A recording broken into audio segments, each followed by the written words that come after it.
All right, continuing on with our Hartman slides, we're picking up with the nervous system.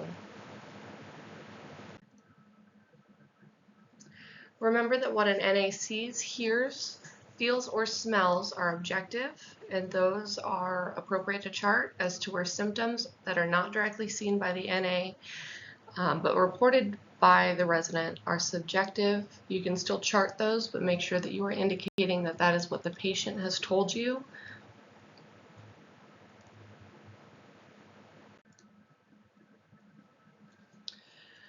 So organizing these from smallest to largest. Cells are the smallest. Cells make up tissues like muscle tissue, cardiac tissue, fat tissue. They're all types of different cells that all work together to make up one type of tissue. Tissues go into organs, so cardiac tissue goes into making a heart. Muscle tissue goes into making that specific type of muscle. That sort of thing. And then we've got those organs that go into body systems. When we're thinking about a body system, think about the respiratory system, and that's going to be the mouth, the pharynx, the bronchioles, the lungs. That's the whole respiratory system. We're going to go through each body system in detail, but just remember what is smallest and what is largest.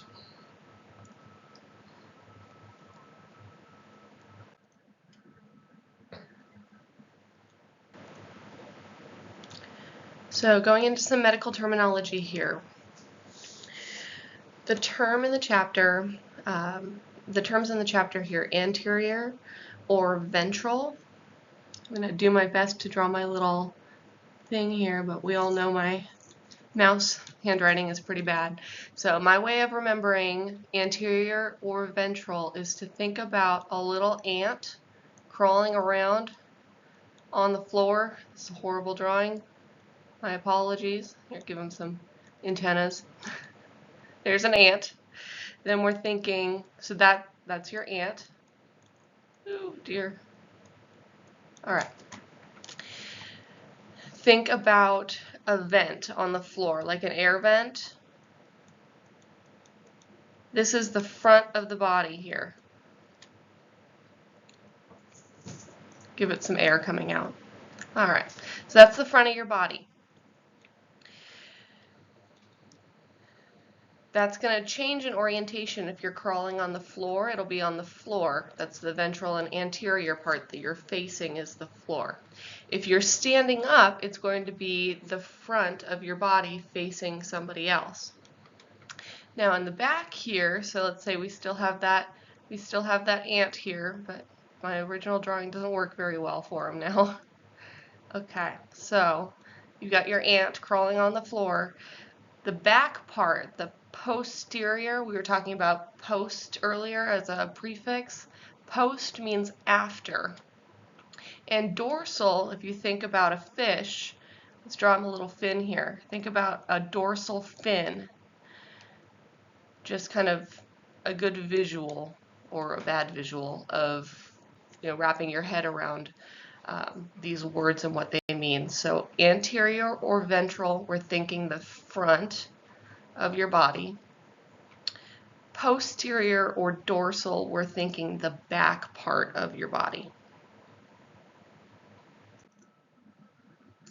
All right, so talking about some of the nervous system. We've got the central nervous system here, and that is going to be your brain and your spinal cord. That's where you do all your cognitive processing. It's where you tell your body to do things. Some of the subconscious things like breathing we don't think about, but our brain is controlling that in our brainstem. The peripheral nervous system, that is your spinal cord, and that goes from your brainstem here, from your brainstem, and it goes down. So we're thinking anything, all of the signals go from your brain down all the way to your toes. So if we're thinking about somebody that's had a spinal cord injury, say I got a spinal cord injury here. That means everything down from here is not happening. I'll be sending that signal from my brain down, and then that spinal cord injury is going to be a cutoff point. No signals, no communication is going to happen towards my feet from there. So if I have a spinal cord injury here at this spot, I will very likely not be able to control when I go to the bathroom, because all of those signals that go to your bladder and your bowels comes after that point. So I won't be able to control when I do that. I won't be able to bear any weight in my legs. I won't be able to feel any sensation farther down from that. Now above that, like if I have a spinal cord injury, let's say I have a spinal cord injury here, I won't be able to breathe on my own. And all of the stuff that we talked about before. I won't be able to breathe on my own, and I won't be able to control when I go to the bathroom. This is when we're talking about people who are quadriplegic or paraplegic. They cannot move distal or farther down from their injury. Normal changes of aging to the nervous system, like we've talked about, everything just starts to get worse. Slower responses to reflexes, decrease in sensitivity of nerve endings in the skin. Some memory loss is normal. It's a normal part of aging. We're talking about things like forgetting to pick up something at the store, or looking for something in the fridge and forgetting what it was we were looking for. Absolutely normal part of aging. We're not talking about something like dementia or Alzheimer's. That's an entirely different process. That's not a normal part of short-term memory loss. So things that we can do to help with the changes in aging relating to the nervous system. Suggest to your clients and your patients to make lists or write notes about things so that they don't forget. Placing a calendar where the resident can see. Talk about old stories, old photos, old pictures, things that happened in the past. Allow plenty of time for movement. Don't rush them. Encourage that they stay active. If you don't use it, you lose it. And so encourage that reading, that thinking, other mental activities. Things that are not normal that need to be reported to the nurse. Fatigue or pain with movement, shaking or trembling, inability to move one side of the body. We're thinking stroke if that's the case. Difficulty speaking or slurred speech. Again, we're thinking stroke. Numbness, tingling, disturbances in vision or hearing, difficulty swallowing, bowel or bladder changes, memory loss. That's more than just the simple forgetfulness that happens as we get older. Anything that's not a normal part of aging, we want to report that to the nurse. That's a sign of something worse. We talked about this one in an earlier PowerPoint. Hemiplegia and hemiparesis. So hemiplegia, we're thinking paralysis. Hemiparesis, we're thinking weakness. And that's going to be one side, like the world, and that's the hemisphere. So we're thinking one side or the other side, if this is the person's head and feet. Left or right. All right, with expressive or receptive aphasia. With your expressive aphasia, you're having trouble communicating thoughts through writing or speech. And with receptive, you're having trouble understanding when you're trying to read or when people are talking to you. These are important because they're on separate sides of the brain. So when we're thinking about this, we're thinking about stroke. Stroke is a very serious concern for a lot of our seniors and for people younger. So that's why the book in the state is going to emphasize this, the early signs of stroke identification. So expressive, if somebody all of a sudden can't speak or their speech is slowed, or receptive, where they're having difficulty understanding, we're thinking, oh no, maybe they had a stroke, maybe we need to do something.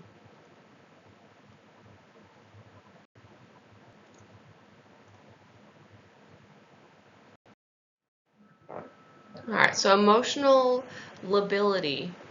A lot of people think that's liability, like if you're liable for something bad that's happened, and that's not that's not the same word. So being emotionally labile means that you have inappropriate or unprovoked emotional responses, which may include laughing, crying, and anger. This essentially means that you are swinging through all of the emotions inappropriately, out of nowhere. That's emotional lability. Dysphagia is difficulty swallowing.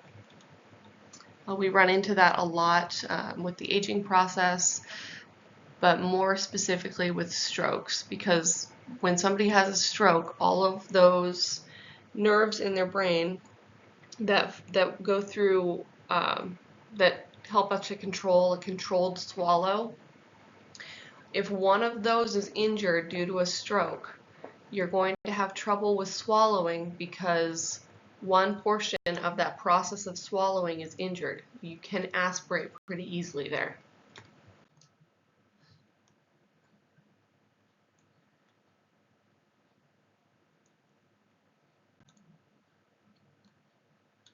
So things that we can do for a CVA, and we're thinking a CVA means a stroke.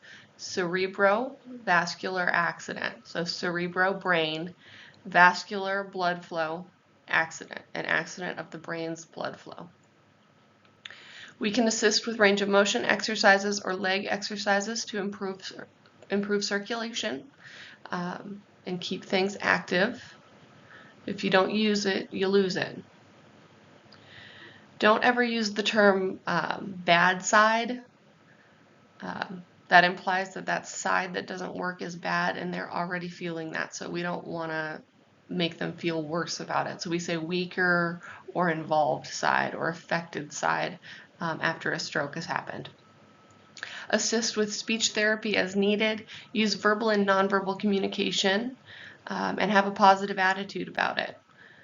People will reflect the attitude that you bring to them. So staying positive is important as long as it's realistic.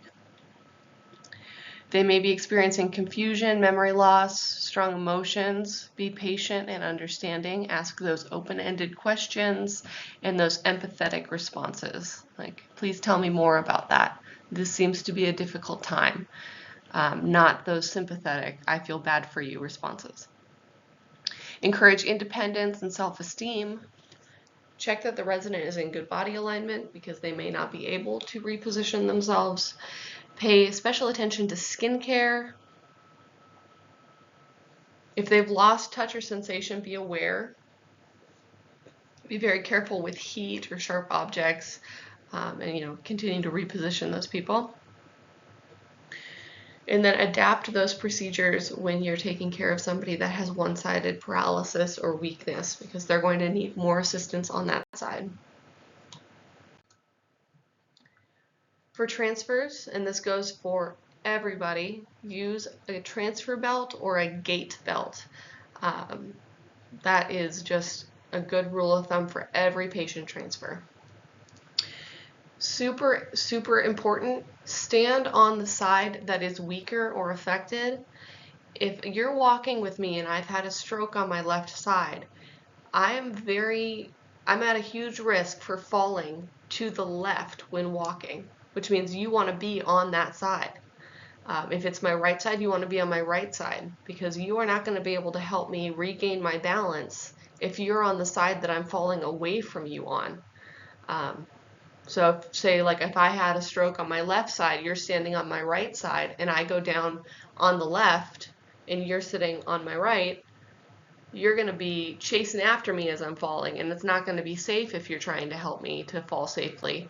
So you want to be on that side. You want to lead with the stronger side. Very confusing verbiage there, which means if you're moving me towards something, so if you're putting me in a chair and my strong side is my right side, you're going to want to move me towards the right to get into that chair, not towards the left where I won't have the strength to fully help with that transfer and transfer safely. So very confusing verbiage, but just think in your mind, if you have a weak arm or a weak leg, you don't want to be using that arm or that leg to lower yourself into a chair. You want to be shifting to the other side, the strong side, to sit down. For assisting with dressing, always dress the weaker side first. If you're thinking about how you put on like a buttoned-up shirt or a sweater with a zipper, if you have a weaker arm, you don't want to be using that weaker arm to get that last sleeve in. That requires a lot of range of motion to be able to kind of maneuver that arm in, and you want that to be your strong arm, the last arm going into that shirt, so that you have the most control and the most coordination to get that last sleeve on. And then of course use assistive equipment to help the resident dress themselves. For assistance with eating, kind of the same thing. In a stroke, you may have vision loss as well, depending on where that stroke has happened in your brain. If that is the case, you want to place food where somebody can see it, not in like that blind spot after that stroke has happened. Use assistive devices. If they've got weakness in their hand, they might be having to use assistive silverware that's got a weighted handle or a thicker handle that they can grip onto better. Watch for signs of choking, because dysphagia and difficulty swallowing is a problem. Serve soft foods if swallowing is difficult, and place those foods on the unaffected side of the mouth. Kind of the same concept as getting into a chair. If I've got to chew through something and I've got one side of my face that's been affected by that stroke, that's not the side you want me trying to chew on. I may not have feeling in that side or the same level of strength. So on the side that has been unaffected. Gait pertains to the manner of walking, and that spelling, that's the same spelling that you see with a gait belt, which is the same as a transfer belt. It's a very wide belt with a clasp that cinches tighter. That is what we want to be using with our patients. That we put that around the middle, right across the belly button, and that is our way of controlling. If they were to fall, we can hold on to that gait belt and help them with that fall much more effectively than if you're trying to grab somebody's arm, where you're going to hurt yourself and hurt them. Parkinson's disease. So Parkinson's disease is, in a sense, like having dementia or brain damage, but only in the movement center of the brain. It's a horrible disease. They are 100% with it as this process is going on, but they cannot control how they move, which is incredibly, incredibly upsetting. It gets worse over time. It cannot be cured. When handling a patient that has Parkinson's, be aware that they are going to fall. They're going to fall often because they cannot control their movement without thinking about it. It requires their entire brain focused on walking to walk. They're going to have stiff muscles. As the process gets worse, they're going to have a stooped posture. So they're going to be walking with their face kind of focused on the ground, bent over. Their gait is going to shuffle. Everything is going to get smaller. So their steps, they're going to be shuffling with tiny little steps. They'll have pill rolling behavior, and that's almost exactly what it sounds like. Their hands look like they're rolling their fingers, like they're rolling a bunch of thread into a ball, or rolling a pill between their index finger and their thumb, and that's just one of those characteristic symptoms of Parkinson's. They'll have tremors and a mask-like facial expression. They will have no facial expression, and that makes sense if you're thinking the movement center of the brain. Their brain isn't going to do that spontaneous facial expressions like you or I do, because they don't have those movements anymore. This is a good one to dog ear. It's really, really important. More and more people every day are being diagnosed with Parkinson's than ever before. And so Hartman and the state want you to know the symptoms of Parkinson's.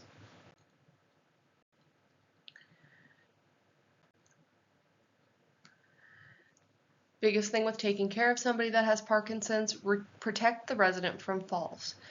Falls are going to happen. They're going to happen frequently.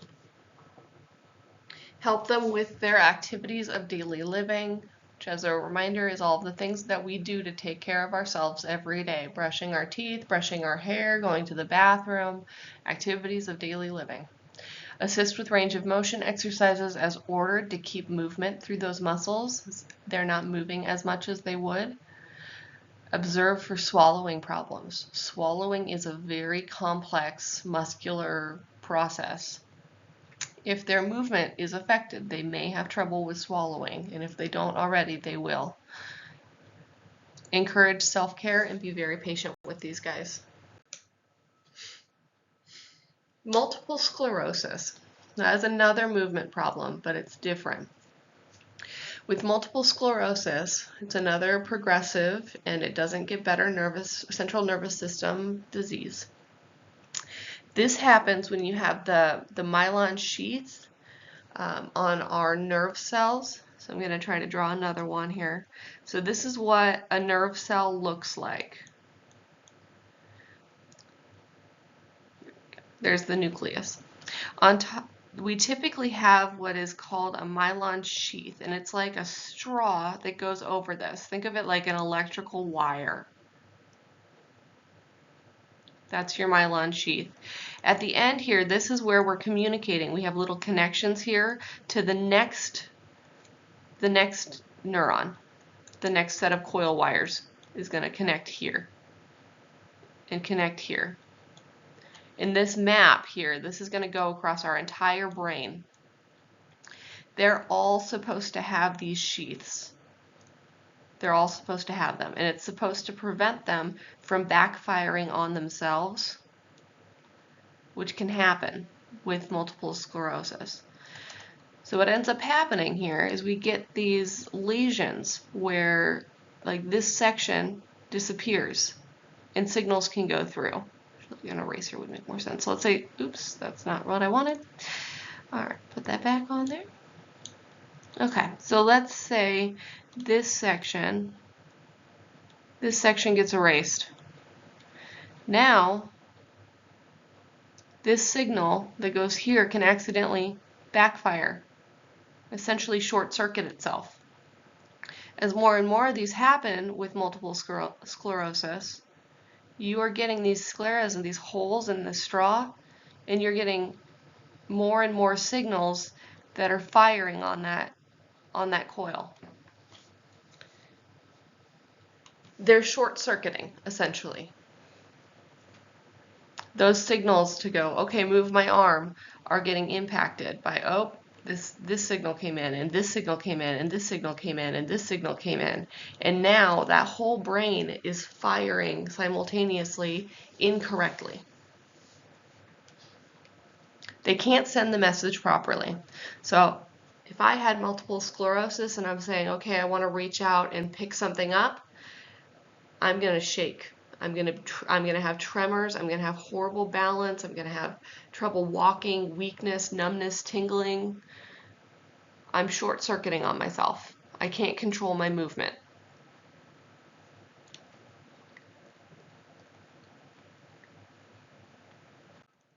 So for these guys, we're thinking falls. They're going to need assistance with activities of daily living because they can't control their movement. We need to be patient with self-care and movement, allow time for tasks, and offer rest periods. Patients that I've had with multiple sclerosis, I've had a couple that just they'll go into a state of tremoring where they can't stop that tremoring movement, and they'll just sit down. If there's a chair nearby, or I've had a couple of them just sit down on the floor because they can't stop shaking, and that has got to be incredibly scary to just be standing and not able to stop tremoring and you think you're going to fall. Offer rest periods. They need time to rest. They're constantly moving. It's exhausting. So when it gets to be that they're shaking too much, get them to sit down. Give them time to communicate. Their speech is oftentimes affected by these tremors as well. Avoid stressful situations because stressful situations tax our brain. That's an extra amount of stress and work that our brain has to do. Listen to their needs, but falls, I can't emphasize enough, is the biggest problem with MS.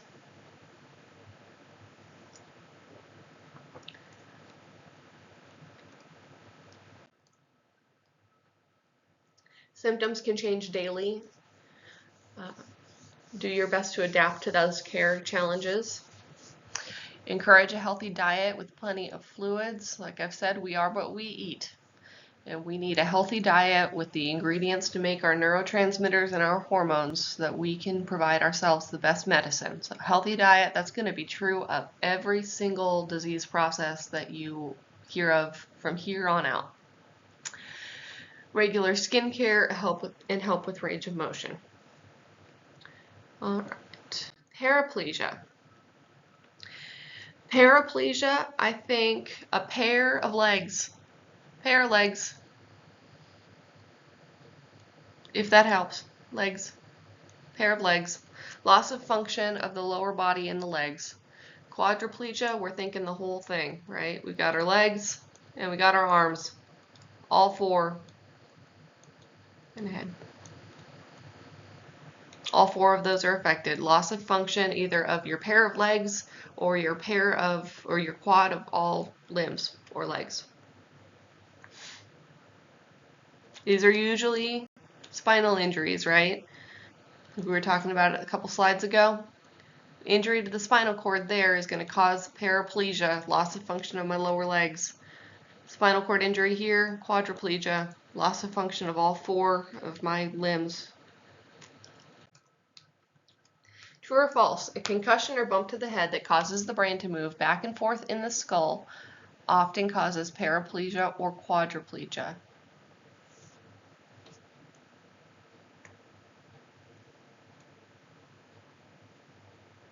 And you're right, that's false.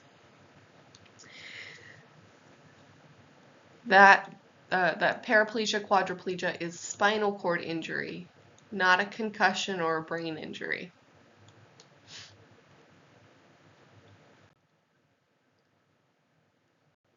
Another example of paraplegia, but we just explained that. All right. So for somebody who has a spinal cord injury, give emotional, physical support, prevent burns and falls. We're thinking they don't have feeling in those limbs or those legs, so burns and falls can happen.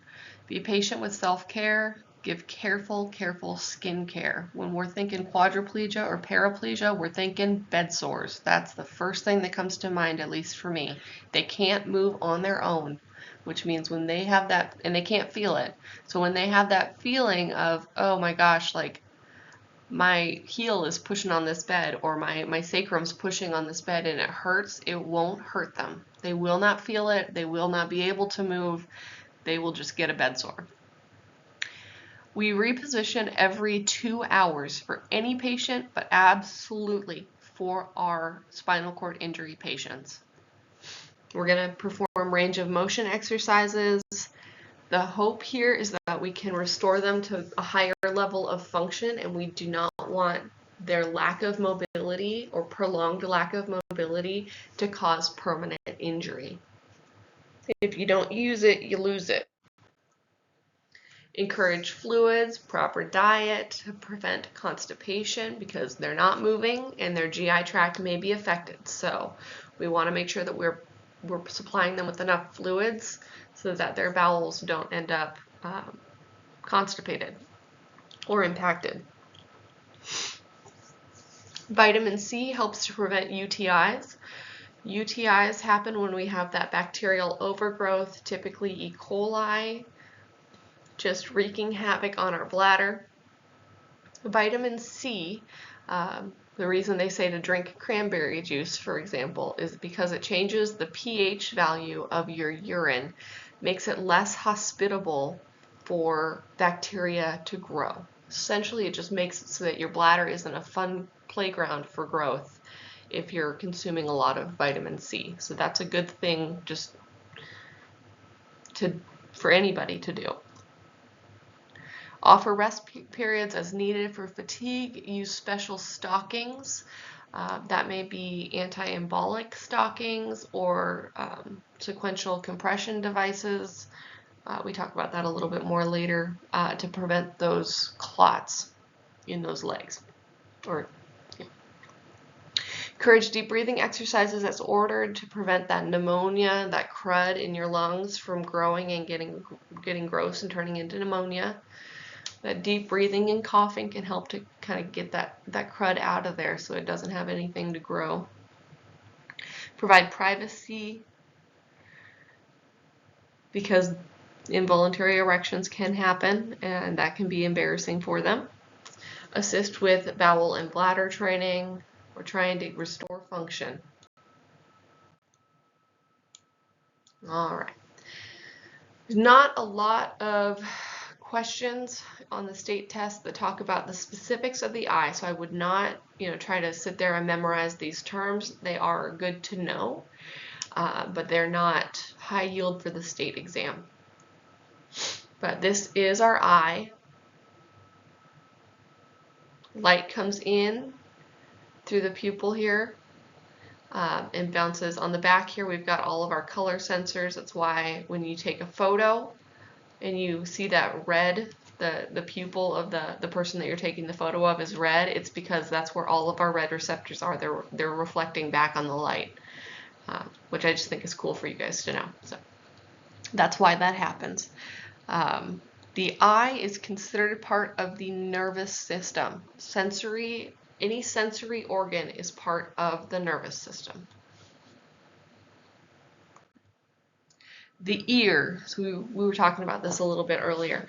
The ear is another sensory and nervous organ. Multiple parts here. You got the external auditory canal. This is where you get your earwax, is in this area. That's where our earwax is. This area here, that's where we get our ear infections when a kid has an ear infection or we get an ear infection. These little bones here, the ossicle bones, these are the smallest bones in our body. They're really, really tiny. They amplify sound up to 17 times. So if there's something going on with these ossicles, you won't be able to hear very well. And the cochlea, that is in your head. That is the mechanism where we make sense of noise, and then it goes out through here to the brain. It's not high yield for the state exam, just good to know this, kind of the basics. And then, of course, remember that it is part of the nervous system. All sensory organs are part of the nervous system.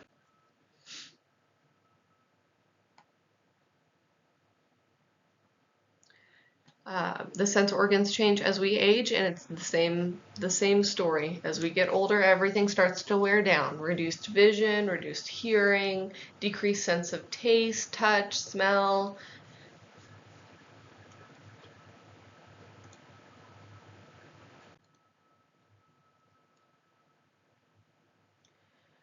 When it comes to taste, specifically, with vision losses, we're thinking, keep those eyeglasses clean,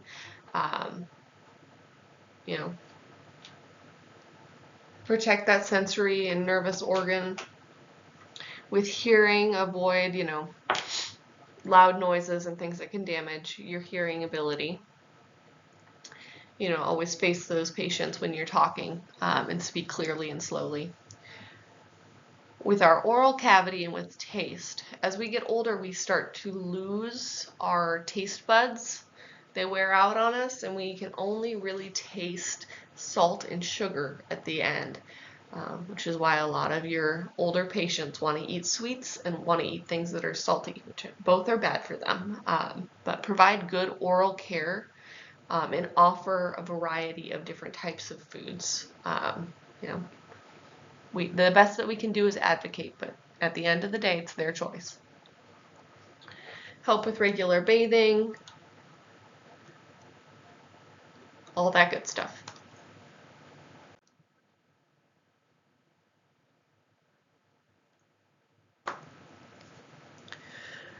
So the differences between normal aging for your eyes versus not normal aging for your eyes. So normal aging, your peripheral vision is going to decrease, and you may have just some mild loss in visual acuity.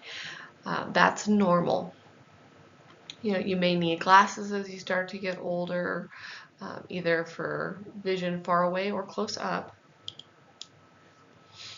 Things that are not normal, cataracts. I am thoroughly convinced that every small dog is pre-programmed to get cataracts. That cloudiness of the lens of your eye, and that is not normal. They can be replaced if they get to be really, really challenging for you to be able to see. Another thing that happens that's not normal is glaucoma. Glaucoma is a pressure in the eye that can be a medical emergency and cause permanent blindness depending on the type that it is. And the most common treatment for glaucoma is eye drops that help to dilate or loosen up that area to prevent that immediate vision loss.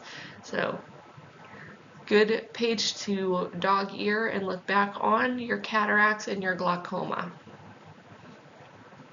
They affect a lot of older people. All right, moving on now from the sensory nervous system to the circulatory system. Circulatory system is made up of the heart, blood vessels, and blood. Remember that our blood carries oxygen, and it's essential to fuel and feed and repair our cells, is having enough oxygen. We do not survive very long without oxygen supply. The heart has 4 chambers, 2 upper chambers, 2 lower chambers. They have 2 phases. We've got our systole and diastole phases of each heart contraction.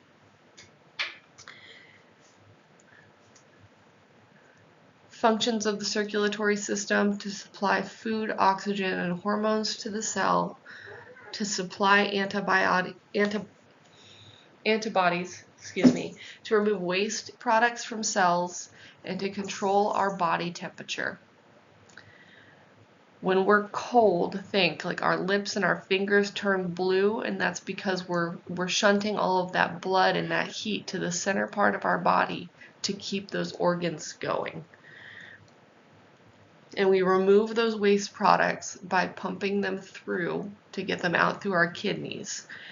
So we need that circulatory system to take those destroyed cells that are breaking down in our body, to take those waste products and remove them.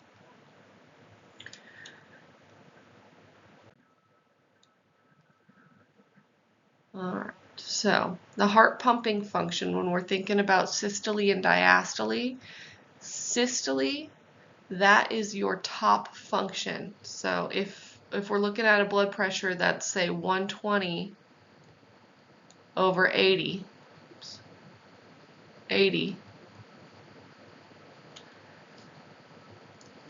this is systole.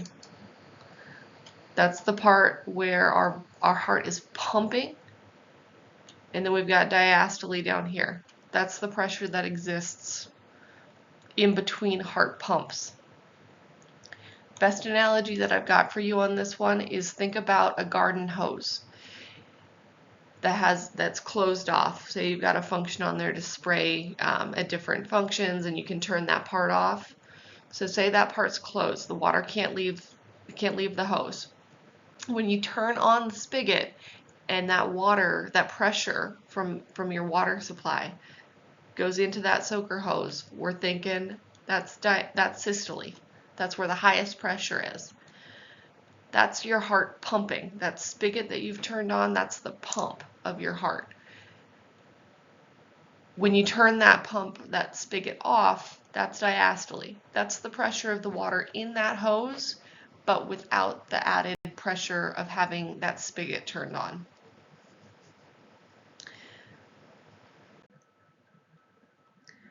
General wear and tear as the person ages, right? Less efficient heart, decreased blood flow, narrowed blood vessels. Encourage movement and exercise. Allow the resident to complete activities, give them rest periods.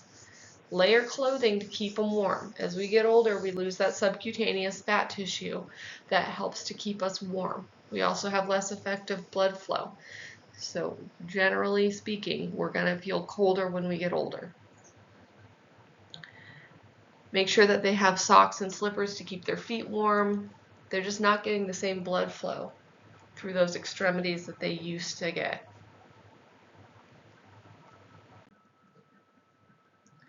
Circulatory problems as we get older are common, but they can be very, very dangerous. So keep an eye out for changes in pulse rate, weakness or fatigue, loss of ability, swelling. That can mean that the heart's not working as well as it used to.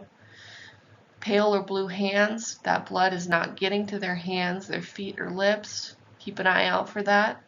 Chest pain, that's a medical emergency. We're thinking myocardial infarction. They're having a heart attack. Weight gain is going to be related to fluid shifts. If that heart can't effectively pump, it can't push that blood out and it can't pull it back in. That blood is going to sit in our leaky soaker hose arteries and veins and leak out. That water, that fluid that's leaked out is going to show up in two places. Our ankles, anywhere where gravity happens, right? Our feet and ankles, that's where you get those big old thick congestive heart failure ankles where that blood is seeped out and it's just sitting there stagnant, where you don't have a strong enough heart to pull it back out and get it out through our kidneys. Shortness of breath. That's because that blood, as it's going through the lungs, isn't going through the lungs, the vascular portion of the lungs, fast enough or strong enough, and it sits there and does the same thing. That's why you get your seniors that can't lay down. They have to sleep in a reclining chair because otherwise they can't breathe. They're just smothering on all of that fluid that's pushing on their lungs. Those are our two big issues with fluid overload with congestive heart failure. Big old edema, swollen ankles, and not being able to breathe.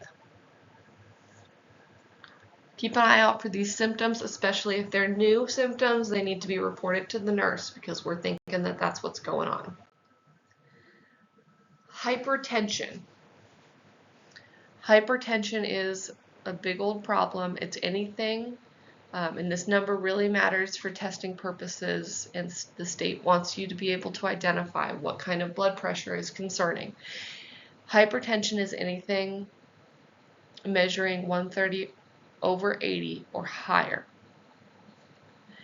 So breaking down this word, hyper. So hyper's high, and tension. We're talking about the tension of the pressure in your arteries is what it's referring to there. That's a lot of tension. So hypertension to your arteries and veins. The two main things to keep in mind with congestive heart failure and heart failure in general is that fluid volume that I was just talking about. That fluid that you can't get out of your body. That's what ends up in those ankles and the bases of those lungs, and they'll give diuretics for that. A lot of seniors will call it their water pill because it makes them urinate a lot. And also a low sodium diet. Where salt goes, water will follow. This is the same reason why if you eat Chinese food or a lot of potato chips and go to bed and you wake up the next morning and your fingers are puffy, it's because you're retaining fluid. Salt is very, very toxic to cells. Your body will retain fluid because it wants to dilute that toxic salt and sodium from hurting your cells. That's why you put on that fluid and retain all of that fluid. Congestive heart failure patients cannot get that fluid off once it's on. So low sodium diet and diuretics as needed or routinely to get that fluid off of them, out through their kidneys and into the potty.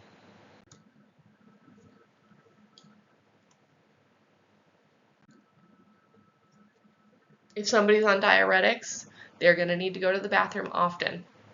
Make sure you answer those call lights promptly. They will need to go. I've seen patients that urinate, 3,000 or 4,000 milliliters at a time after diuretics. It's a lot of urine. So make sure you're taking them to the bathroom frequently. Measure that blood pressure. As those fluid shifts are changing, blood pressure is going to change. So keep an eye on that. Your nurse will want to know what's happening with that blood pressure. Encourage them to follow their diet and exercise programs and staying active.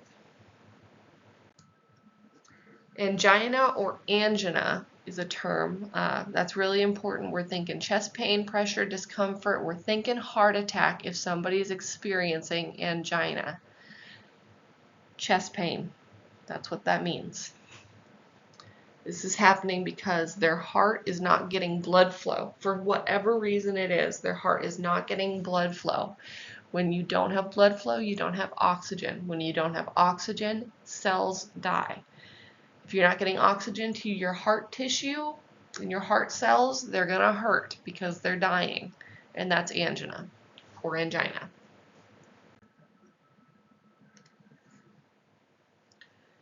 Coronary artery disease. Let's break that down. Coronary, that is the arteries that are on your heart. Your heart supplies its own oxygen supply through those arteries. So coronary artery disease is when those arteries narrow. This reduces the supply of blood to the heart muscle and deprives it of oxygen and nutrients. This can lead to chest pain, known as angina or angina, whichever way you want to pronounce it, both are correct. Residents with coronary artery disease may take nitroglycerin to treat this pain. Nitroglycerin is a medication that causes dilation, causes those arteries to expand. It causes every artery in your body to expand. And that'll help to get oxygen to the heart if you're having a heart attack or having angina.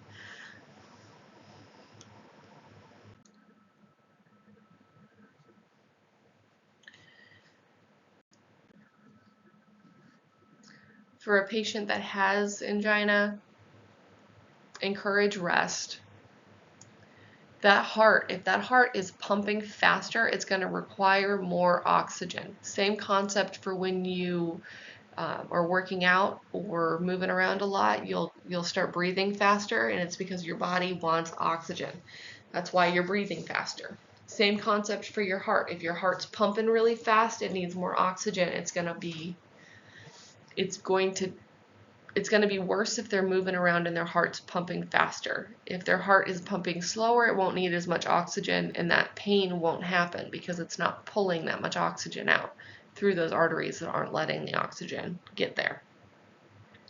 Keep nitroglycerin close by. If they're on a nitroglycerin patch, which is another way that you can give it, the other way is sublingual underneath your tongue. And that's more what you see in a home care setting or in a resident's home. If you're in a facility, it might be a patch. Let the nurse know if that patch comes off, because that's a big deal. That can cause that person to get hurt. Avoid heavy metals, overeating, intense exercise, extreme hot or cold or humid weather, and these are all of those things make your heart work harder. If your heart can't get oxygen and you're making it work harder, it's going to need more oxygen than it already needs, and it can't get that oxygen to begin with.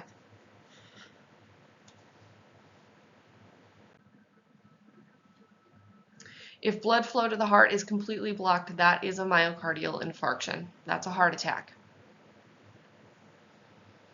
Once tissue dies, it really can't recover. So that is why it's an emergency. If somebody's having symptoms of a heart attack, it's time to panic. Let the nurse know. We need to do something right away. After a myocardial infarction, cardiac rehabilitation is ordered.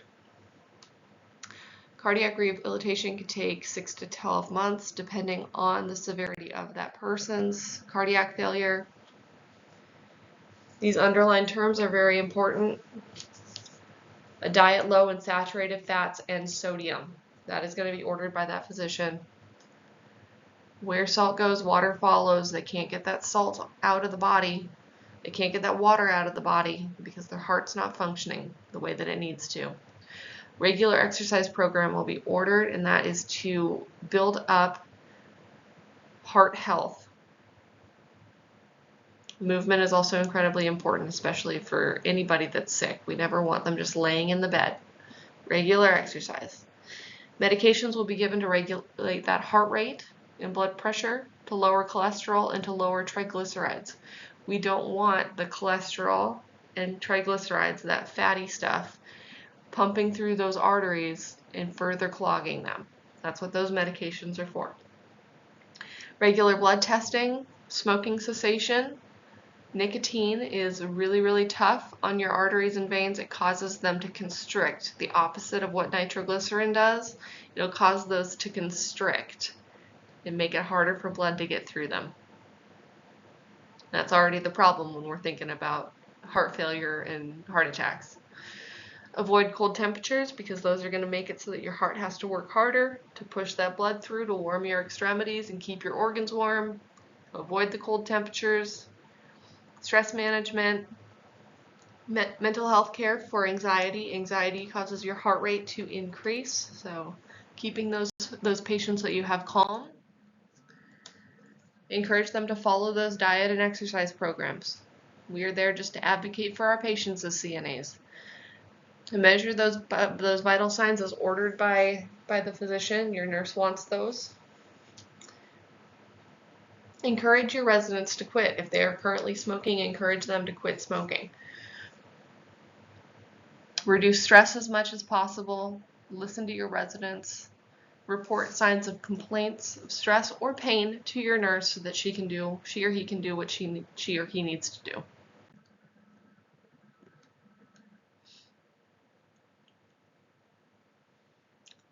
Don't think that this concept is incredibly high yield for your state exam, but the left side of your heart is the congestive heart failure side of your heart.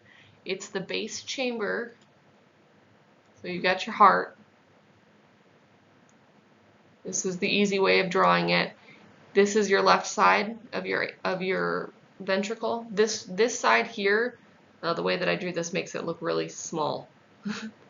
It's really big. When you get congestive heart failure, it looks more like that because it's had to get bigger to make it work. So it's the left side. I know this is on the right, but you're thinking of how you're looking at the patient. So this is the left side of the heart. You really probably don't need this for the state exam, but it's in the book. So left side of your heart is where congestive heart failure happens.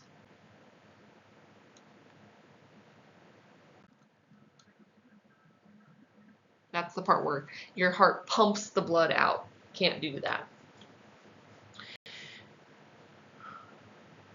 Let's get through this one. All right, medications for congestive heart failure help to control that.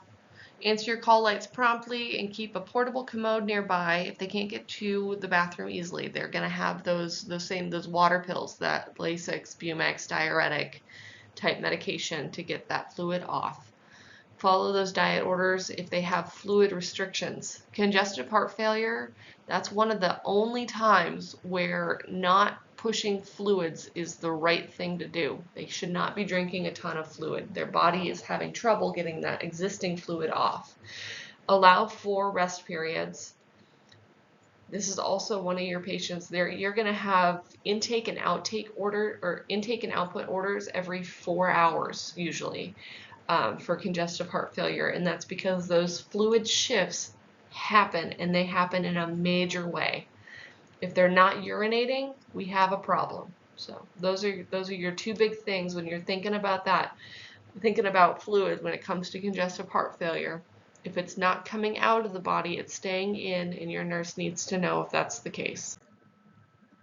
Weigh those residents as instructed. Again, we're thinking fluid. We're not worried about them gaining 5 pounds of fat in a day. We're worried about them gaining 5 pounds of water in a day. So you're going to be doing weights on them at least once a day. Apply anti-embolic stockings as ordered. I think we've probably all seen these with our congestive heart failure people with their big swollen ankles. They'll have TED hose or anti-embolic compression stockings on, and that's to keep that fluid from sitting in those ankles and seeping out and getting stuck there. Those you're going to want to put on first thing in the morning or after they've had their feet up for a bit. Trying to get those on midday or at night, you won't be able to. Assist with range of motion exercises, extra pillows to prop that person up so that they can breathe. They've got fluid at the bases of their lungs, so they can't get a full breath, and if they lay flat, they're going to feel like they're drowning. Assist with personal care and activities of daily living as needed. This one talks about potassium foods. That's not something you really need to worry about for the state exam, kind of just for life knowledge in general. Diuretics can affect your potassium, the electrolyte potassium, and that can be really harmful to the heart if those potassium levels are too high or too low. It's not really, it's kind of outside of your scope of practice to worry about that, but just so that you're aware, that's what it's referring to. Peripheral vascular disease. It's another type of vascular disease that has to do, that can really impact patients. We're thinking with peripheral vascular disease, it's either the arteries or the veins in your extremities, like in your legs and your arms, that are having trouble getting blood through. This is typically caused by fatty deposits or hardening of blood vessels. It'll cause cold arms and legs, swelling of the hands and feet, pale or bluish hands and feet, bluish nail beds, and ulcers. If fluid gets trapped in there and can't return back to the body, it'll come out as an ulcer or a blister looking kind of thing. It's not ideal. Pain can be severe when walking because their cells are dying. They don't have enough oxygen. Encourage those people to quit smoking, take medications as ordered, exercise, and in some cases, surgery. I've had patients that have this so bad that they don't have a pulse. Their arteries don't have a pulse in their feet. So, just so that you know, I don't think that's very high yield for the state exam, but just so that you know what that is if you see it. Moving on to the respiratory system. Also keep in mind your respiratory and your cardiac systems. There's a reason they're right next to each other in the book. They impact each other. They're partners in crime, as you would say. They affect each other very, very directly, and it's because your heart and your lungs, they are using each other simultaneously all the time. Your heart's pumping stuff through your lungs. Your heart's pumping that blood through your lungs to put the oxygen on your blood to pump it out to your body.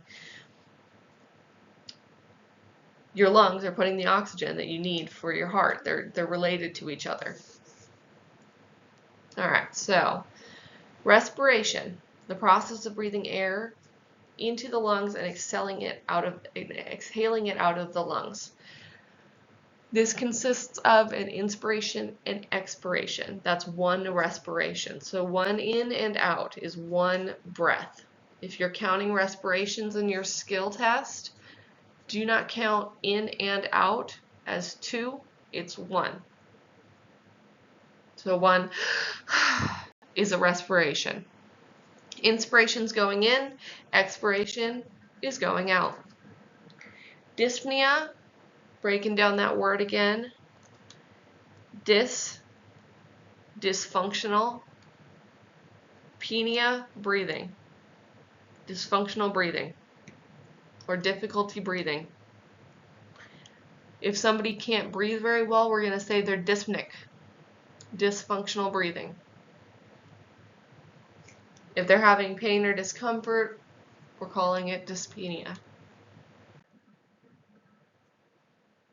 All right. Respiratory system, breathing air in and out to put oxygen on our cells to take it out to our body. The other function is those exhalations. We're getting rid of carbon dioxide, which is a byproduct of how we handle oxygen. Plants do the exact opposite. They take in that carbon dioxide and they create oxygen. We take the oxygen, turn it into carbon dioxide.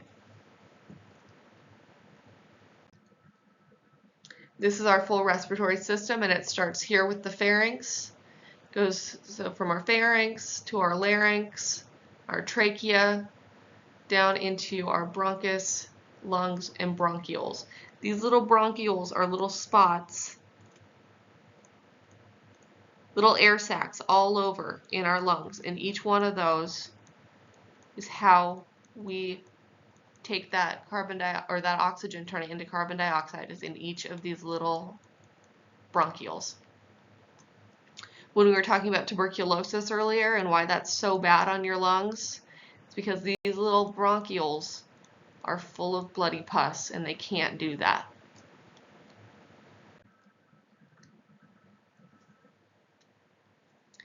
As the respiratory system ages, just like everything else, it starts breaking down and not functioning as well. You get loss of lung strength, decreased lung capacity, decreased oxygen in blood, a weaker voice.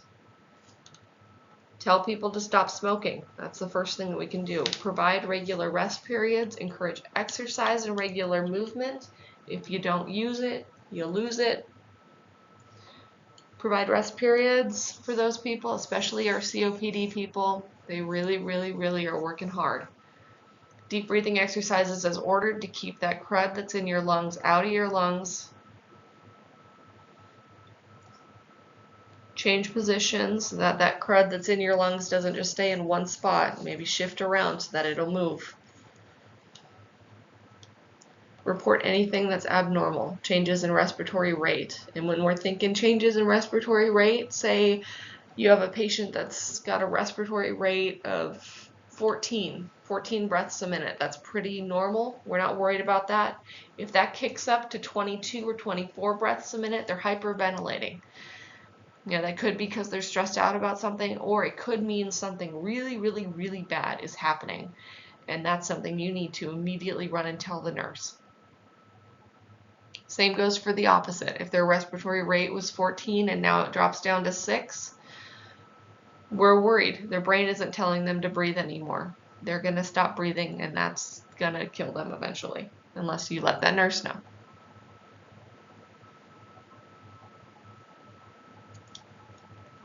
Always report changes. Discharge that's color, like got discharge or stuff that people are coughing up that's got a color to it, any kind of pain, any color changes, these are all things to report. All right, talking more about people with COPD, chronic obstructive pulmonary disease. It's a chronic disease. Residents who have COPD have trouble breathing because they can't get the air out of their lungs. Those little bronchioles, those little white spots that I was poking on that person's lung a couple slides ago, those get to where you cannot empty them. They sit there full of carbon dioxide, and they never leave. They can't get the air out. Residents with COPD have a huge risk of getting pneumonia because they can't cough stuff out of their lungs. It's just stuck. All body systems are affected by this because oxygen affects every organ in your body. They will always have a fear of not being able to breathe. Have them sit upright. It's a lot harder to breathe if you're laying on your back because you can't use those muscles to expand your rib cage as well because you're laying on them. You're going to have a fear of suffocating, so help them to sit upright if they're having trouble. They're also working so much harder than we are to breathe. They're burning so many calories, so they're going to need a good high-calorie diet and a lot of rest because they're working out. Just breathing is a workout for them. Another change that happens with COPD, so you or I, somebody that doesn't have COPD, our brain will take a breath when it registers that we have too much carbon dioxide in our lungs. That's why, like, if you are swimming and you go down to the bottom of the lake or the bottom of the pool, if you start feeling like you're suffocating and you start to exhale all of that carbon dioxide off, you immediately feel better as you're getting back up to the surface to take a breath. For COPD patients, it's the opposite. They always have too much carbon dioxide in their lungs. They stop registering that. They breathe because they need oxygen. They're going to have what we call oxygen hunger if they can't breathe, which is incredibly scary. It's also the reason that if you have somebody with COPD in the ICU or in a more intensive care area and they have to get ventilated, they may never actually recover or be able to not be ventilated because their brain has now changed the way that the reason for breathing is now to get oxygen. If they have to stop, or if they get to stop worrying about that to breathe because they're on a ventilator, they may never have that impulse to breathe again. So very big problem with COPD.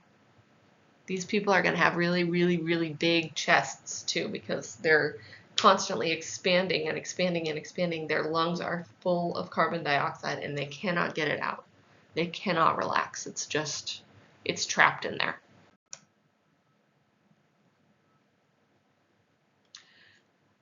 You're going to see symptoms that you're going to see with COPD: a chronic cough or wheezing, trouble breathing, of course, shortness of breath, pale cyanotic. Remember, that's blue, cyanotic, or red or purple skin. They're going to be confused because that's what happens when our brain does not get enough oxygen. Confusion happens. Weakness, a lot of fear and anxiety about getting enough air, enough oxygen. Observe and report symptoms that are getting worse. Help them to sit upright. Offer pillows for support to be sitting upright. Offer plenty of fluids, small, frequent meals. Encourage a well-balanced diet for these guys and keep oxygen supply available as ordered. Your nurse will have resting orders to adjust oxygen. You really should not increase the oxygen for these COPD people. Same concept when I was talking about a ventilator. If you increase their oxygen liter amount, like how many liters of oxygen they're getting, it's not in their best interest. They need to continue to thirst for oxygen. Otherwise, they will stop being able to breathe on their own. Be calm and supportive with these patients. Offer infection prevention practices like coughing, skin care, all of that good stuff that we've talked about a lot. Encourage independence for them. Remind them to avoid exposure to infection because they are already struggling just to function as is. A big systemic infection is going to be a big deal. Pursed lip breathing. That is kind of a breathing where you're breathing out through a straw. The idea is you're pushing so hard to breathe out through that straw that it causes a backward pressure on your lungs and helps to kind of pop open those alveoli, those little sacs, so that the carbon dioxide can get out. That therapeutic technique is kind of outside of you guys' scope of practice, so don't invest too much energy memorizing that term. Just know that there is therapy and approaches that we can use for our COPD people to help with oxygen. Encourage them to save energy and offer frequent rest periods for them. Those urgencies, those things to really, really, really worry about really, really quickly. High temperature, that means infection probably. Let your nurse know immediately because they're already struggling just under normal circumstances without an infection. Any changes in breathing patterns, the way that their breathing sounds or the rate in which they're breathing, good thing to let the nurse know. Changes in the color or consistency of lung secretions, if they're coughing up something that's yellow or green, they have an infection in their lung, and that's not a good thing. We need to treat it immediately. Changes in mental state or personality, we're thinking oxygen deprivation to the brain again. Refusals to take medications is not a good thing for somebody with COPD. They need to take their medication. Excessive weight loss, we need to change their diet because that constant energy, that constant workout that they're in every single day is causing them to lose some weight, some healthy weight, and that can be really bad for their trajectory and their health longevity. Increasing their dependence. Increasing dependence, we want to increase independence. So if they're needing more help than they normally did, any changes, you always report any changes directly to the nurse. All right, switching shifts here to the urinary system. Urinary incontinence is the inability to control the bladder, which leads to an involuntary loss of urine. A lot of reasons for this: spinal cord injury, women who have had a lot of vaginal deliveries, have their pelvic floor has been affected by delivering those babies. They oftentimes will end up with urinary incontinence as they get older.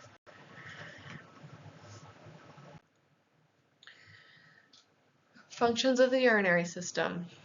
The urinary system consists of kidneys, ureters, our urinary bladder, and our urethra.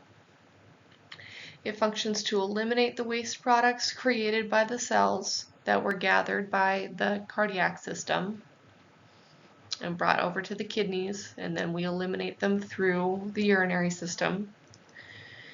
It maintains water balance in the body. Male and female anatomy is almost exactly identical here, except for the length of that urethra. When we're thinking about those bladder infections that affect primarily our older women, look at the difference here in the length of this urethra. That is why. That bacteria entering at the site of the urethra has a lot longer to climb for male anatomy than it does for female anatomy, and that's why women are much more inclined to get bladder infections.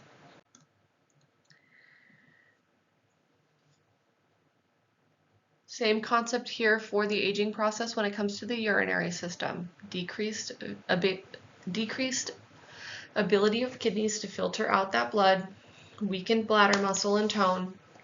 Your bladder will hold less urine, which causes you to need to urinate more frequently, and it will not empty fully. The bladder is the laziest muscle or laziest organ. The bladder muscle is the laziest of the whole body. And as it gets older, it stops working even worse. We can help by encouraging fluids. It seems counterintuitive. Don't let it trick you on tests, but encouraging fluid intake helps with urinary incontinence and urinary function. More fluids are always more good. The only exception is for congestive heart failure. Offering frequent trips to the bathroom. Never get frustrated with somebody if they're incontinent. They can't help it and they don't want to be. Nobody wants to be incontinent.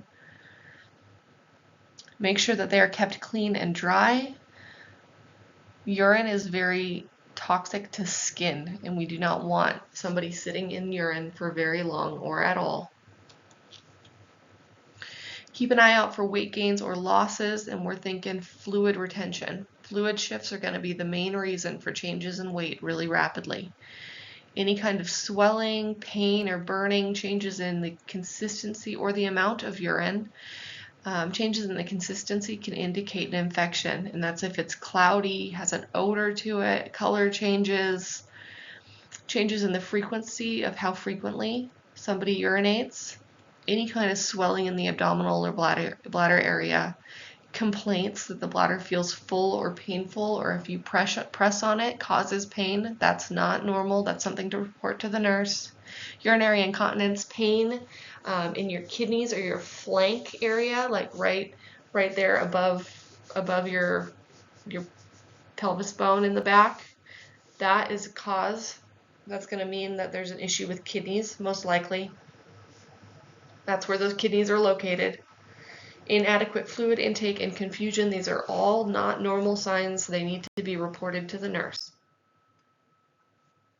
So, true or false, urinary incontinence is a normal part of aging.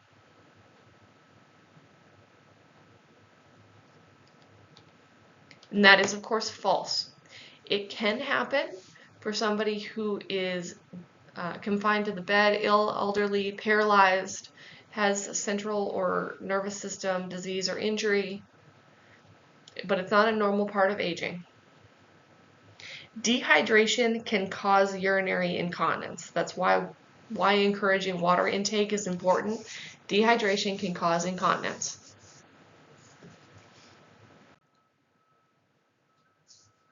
Incontinence can irritate the skin and increase the risk for pressure injuries. Think about how fragile your skin is when you've been in a pool or in a hot bath and you look at your fingers and they're pruny. Your skin is not as strong when it's wet, and it's going to be even less strong if it's wet with urine. That's going to cause a pressure injury a lot faster than somebody who's got their skin dry and is in good condition. Change those people often. Change the whole bed, bed protectors, incontinent pads, briefs frequently.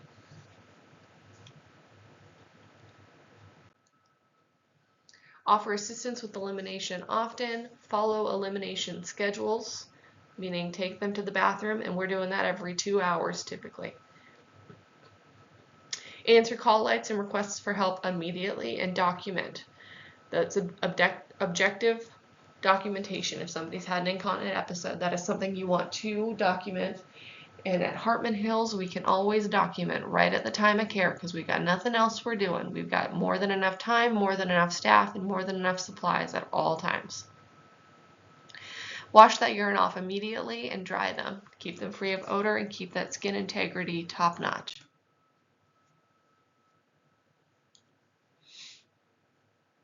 Encourage them to drink plenty of fluids. Be reassuring and understanding. Nobody wants to be incontinent, nobody. But it can get frustrating when that's what you're doing all day during a shift. For somebody that's had an incontinent episode, encourage empathy.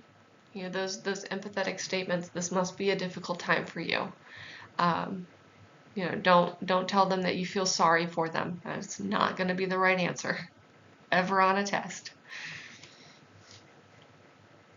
Always wear gloves when handling with an episode of incontinence. Just always do that.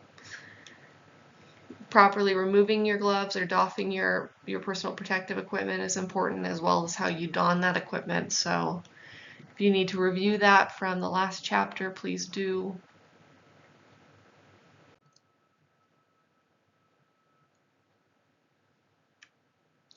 You're also much more inclined to get a urinary tract infection if you are bedbound and not moving. Nobody wants to urinate if they're laying flat, and if you are laying flat, it's really hard, even on a bedpan, to completely eliminate all the urine from your bladder. And as we get older, like we were saying just a minute ago, that ability lessens and lessens with time. So try to eliminate urine from the bladder. If a little bit of urine that's in your bladder has bacteria in it and it stays there all the time, it's going to just get worse and worse over and over and over again until you get that bladder infection. And that urethra length, especially for women, we want to wipe from front to back because the bacteria that causes a bladder infection most of the time is E. coli, and that is the bacteria that we have in our stool when we defecate. We do not want to wipe from back to front and just wipe that E. coli right into that urethra. That's an immediate bladder infection. Give careful perineal care when changing incontinent briefs. Always front to back. Can't emphasize that enough. That vitamin C we were talking about earlier, that's always a good thing. It's good for a lot of things, but also to prevent those bladder infections. That cranberry juice, a vitamin C supplement, orange juice, anything with vitamin C in it is going to help cause an environment in your bladder that bacteria does not want to grow in because it doesn't doesn't do well in those acidic environments. Bacteria does not like to grow in acidy environments. Offer elimination needs often. Answer those call lights promptly. If somebody needs to pee, take them to the bathroom. Doing showers rather than baths can help a lot with UTIs. If you're thinking about when you're fully submerged in water, all that bacteria that's in the water, in the bathtub, is just right up against the front of that urethra. You've already exposed yourself to that by getting in a bathtub rather than getting in a shower where it's washing away, it's sitting there up against your urethra the whole time. Report cloudy, dark, or foul-smelling urine because it looks that way because of bacteria that's in it. Also, if somebody is urinating often and in small amounts, when you have bacteria eating away at your bladder and your urethra, it hurts. It hurts when it's growing on those walls. That's why there's that sense of urgency all the time, because it's irritated. It's got bacteria hurting it. And if you're not urinating large amounts, it means that you've got that urgency, that feeling like you need to go, but there's no urine in there. So drink a ton of fluids, urinate frequently. If that resident spikes a fever, if you've got a bladder infection and you spike a fever, it means that infection has moved now. It's moved up through your ureters, up to your kidneys, and now it's affecting more organs than just your bladder and urethra. That's a problem. Report that to the nurse, especially with our little old ladies that get UTIs and bladder infections. They go septic, and they go septic really, really fast. So let your nurse know so that they can do something about it sooner rather than later.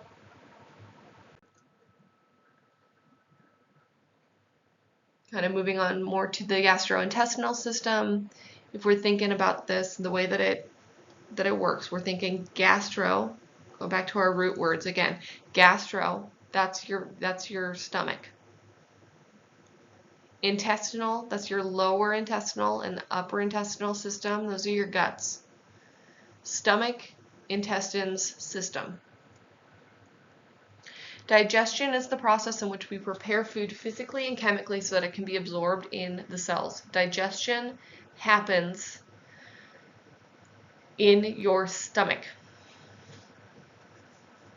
That's the site where it happens. It happens in your stomach with the acids that are in your stomach to break that food up. We chew that food to break it down physically, and then we submit it to all of the acid that's in our stomach, and that breaks up all those fatty molecules. It breaks up all of those food bits into kind of a sloppy soup that goes into your intestines to be absorbed. Absorbed is the transfer of those nutrients from the intestines into the cells. As that food stuff is going through your digestive system, it's going across the blood barrier that's up against all of your intestinal walls, and it's transferring all of the things we need. As it's being absorbed, it takes a little glucose, a little sugar, and it pops it across into your bloodstream at the absorption site. Same with your fats, your lipids. They're going across the barrier into your bloodstream. Same with your vitamins. Everything that we're absorbing out of our food is getting absorbed at this site as it's going from the GI tract, your gastrointestinal tract, into your bloodstream. Elimination, farther down the line as we get to your colon, your bigger lower intestinal spaces, that's where you're expelling the waste, otherwise known as pooping. And that is what we end up expelling, is the things that we could not use for food for our body. Things like fiber and other things that we just don't need will leave in that GI tract, and it'll go and be eliminated into the toilet later. Fecal incontinence or bowel incontinence, that's when somebody cannot control when they're going to poop. An involuntary passage of stool. All right, so gastrointestinal system. Digestion is the part that happens in your stomach where you're getting that food ready to be absorbed in your intestine. Digestion's happening here, absorption's happening here. In absorption, you're transferring the nutrients from your intestines to your bloodstream. Your bloodstream takes those nutrients and feeds your cells. And then, of course, elimination at the end. So looking at the picture here, we've got your stomach. That's where you're breaking down all those fats in your stomach with the acid. It's going to get emptied right about here into your intestines, and it's going to follow that line all the way until elimination.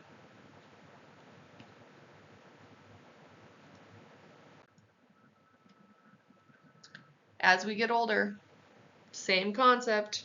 Everything's wearing down and not working the way that it used to. Our saliva production in our mouths for chewing and swallowing, that's our first step. The stuff in our saliva will break down carbohydrates and start that process for us just right off the bat before it even gets to the stomach.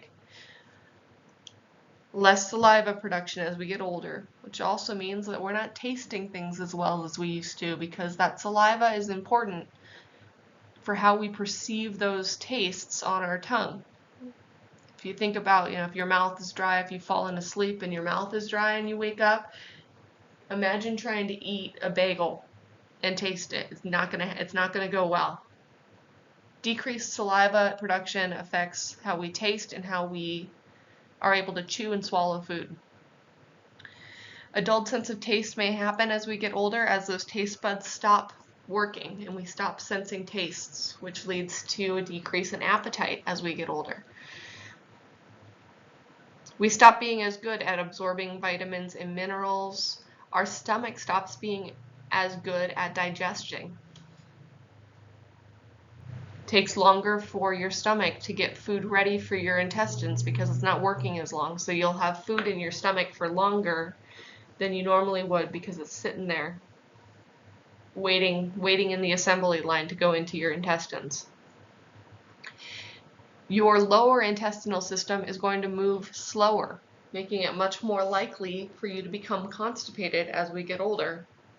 That food's sitting there and having water pulled out of it farther and farther and farther down the intestinal system, which leads to constipation and very hard stool. It can be a huge problem for a lot of our seniors. So things that we can do: encourage fluids and nutrition. Fluids. I can't emphasize it enough. I've yet to meet a senior that drinks enough water. Drink. Allow time to eat to make meal times more enjoyable. Provide regular oral care. Make sure dentures are cleaned regularly if somebody has dentures and that they fit. Dentures can stop fitting well as we get older, especially if we lose weight. That can affect the shape of your mouth very, very drastically and cause dentures to really hurt. If that's the case, we need new dentures, because dentures that hurt can cause injury and a lot of pain as we're trying to eat. Lots of fluids with eating to prevent choking, to prevent constipation, help with toileting. Nobody is going to try to have a bowel movement unless they're sitting on the toilet. Nobody wants to poop in their pants. Nobody wants to poop in the bed.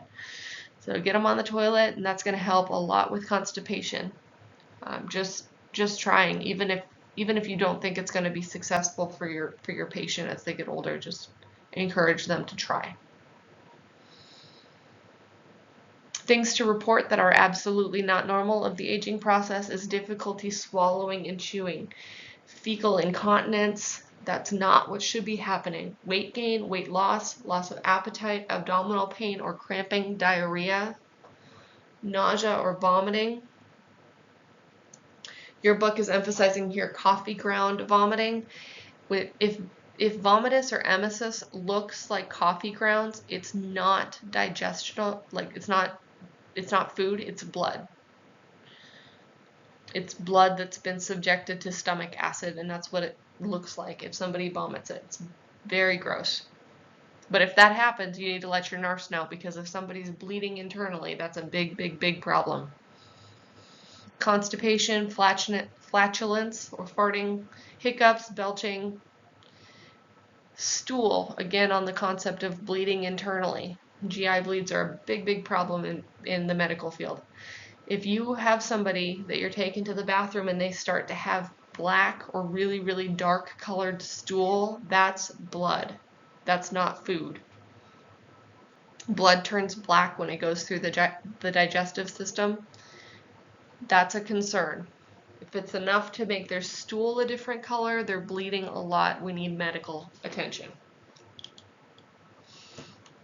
See, other bad symptoms, heartburn, poor nutritional intake, all things to report. Anything that's not normal, you always report to the nurse. Constipation, the inability to eliminate stool, infrequent, difficult, or painful elimination of hard, dry stool. If somebody has not pooped for 3 or more days, we are worried. That could be a problem. An enema is typically the solution for this problem, and it's either water or some type of additive to water that's inserted through the rectum to help loosen that stool and get it out. If constipation is left untreated, it can cause an impaction. Difference here between constipation and a fecal impaction. Constipation is you just haven't pooped, but you are gonna be able to. You're constipated, you're backed up, firm stool, it's hard for your body to get rid of. Things that cause constipation, fluids. Fluids are so important. Poor diet, inactivity, medications, specifically pain medications, can cause constipation. The general aging process can aid in constipation development. You're gonna have those symptoms that I'm sure everybody's experienced at least once in their life: abdominal swelling, gas, pain. Just constipation is not a fun thing. Increasing dietary fiber can help a lot with pushing those fluids. Increasing activity, just encouraging your clients to go for a walk. Let's just go for a walk around the block. The movement, as our abdominal muscles are flexing when we're walking, can really help to get your GI system moving. And then medication may need to happen. Something along the lines of a stool softener or a laxative, or an enema if it gets to that point, or suppository to kind of help with that constipation. It's not the same as an impaction. An impaction is when that stool has become so hard and stuck that it's cutting off blood supply to your intestines. It's like constipation times 10 is an impaction. And impactions need medical assistance, always. If you cut off blood supply and oxygen, as we've talked about that concept a lot, you cut off oxygen supply to your intestinal cells, they die. Those cells will die, and then you need to go, they'll have to have them surgically fixed. So it's a big old problem. Another thing to keep an eye out for, if you've got a patient that has been constipated, has not had a bowel movement in a while, and then all of a sudden you start seeing this very watery stool coming, it's not going to be watery if they've not pooped for a while. That's probably a fecal impaction, where the pressure in their intestinal system has built so much that now stool is seeping around that impaction. If you're seeing watery stool happening with a patient that's been constipated, let your nurse know. That probably means they're impacted, not constipated.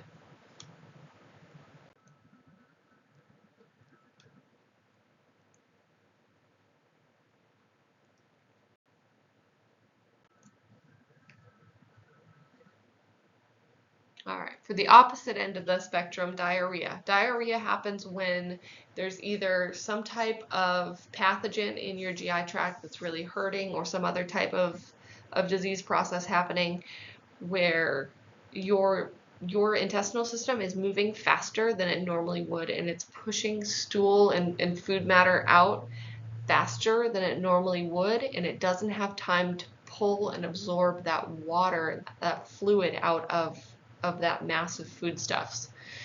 So as that's moving through, and moving through quick, it's going to come out still as a liquid. Offer frequent elimination for this. Fluid intake, super, super important because they're losing fluids.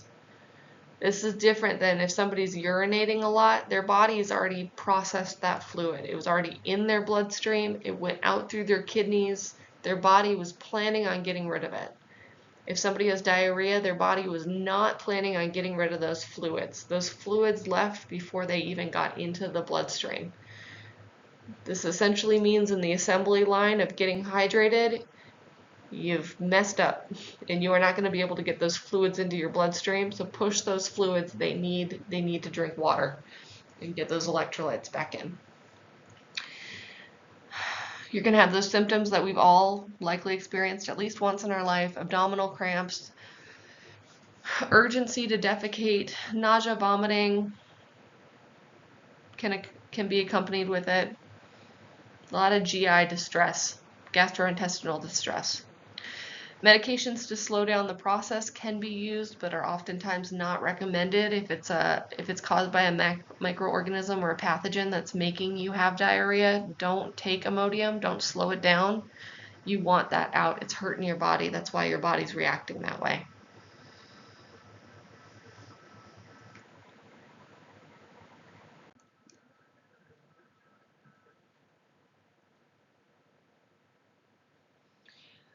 Gastroesophageal reflux, or GERD, otherwise known as chronic heartburn. This happens a lot with people as they get older. Just kind of the general wear and tear. On its own, it's not normal, but it is one of those things that you can get as things are breaking down. So it's a chronic condition. The liquids of the stomach back up into the esophagus. It hurts if that happens. The stomach is full of acid. Acid hurts cells.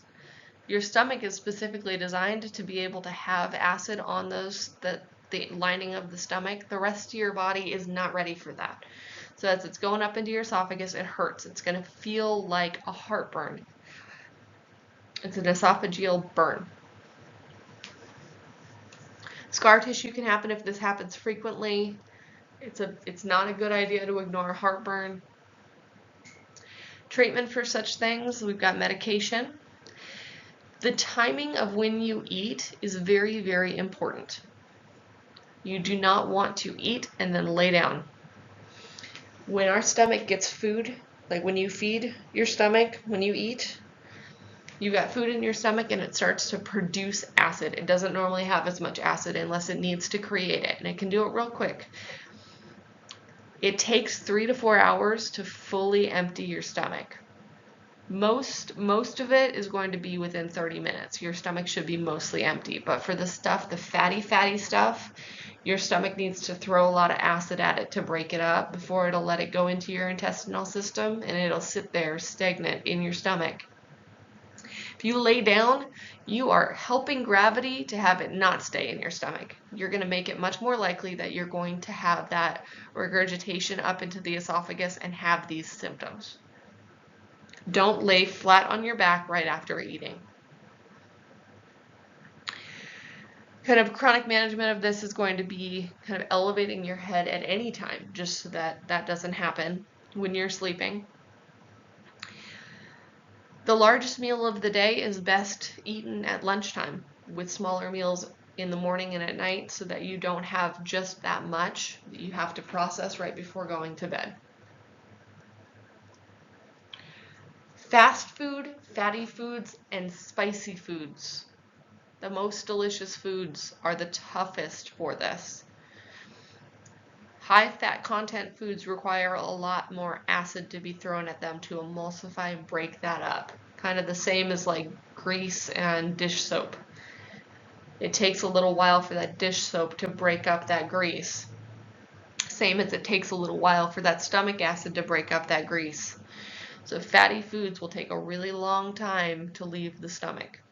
Spicy foods. For a reference point on this, I always include an example if it's important.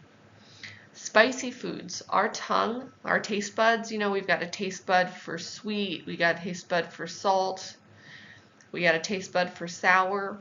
We do not have a taste bud for spicy. We don't have one. We register spice as a pain. It's the pain receptors on our tongue that identify spiciness. Spicy foods hurt us. They're delicious, but they hurt us. If you are getting ready for bed and you eat something really fatty that's spicy and then lay down, your stomach is going to be working on that for hours and hours and hours. Not a good thing. So the major takeaways with GERD, think, don't lay down, don't eat fatty stuff, and don't eat spicy stuff if you have heartburn. Other things that help, avoiding smoking, that irritates your esophagus already. Drinking alcohol irritates your stomach lining, and wear loose clothing. You don't want to be wearing a corset if you have stomach issues with GERD. Farther down the GI tract, we've got an ostomy. It's a surgically created opening in the area outside of the body that goes into your GI tract or your lower intestinal tract. Your stoma is an artificial opening. That's where they take that tube of your intestine and they pop it out, kind of punch it through the outside of your body and sew it in there. It's essentially like taking and making a whole new anal exit. That's what your stoma is. It's your surgically created new anal exit.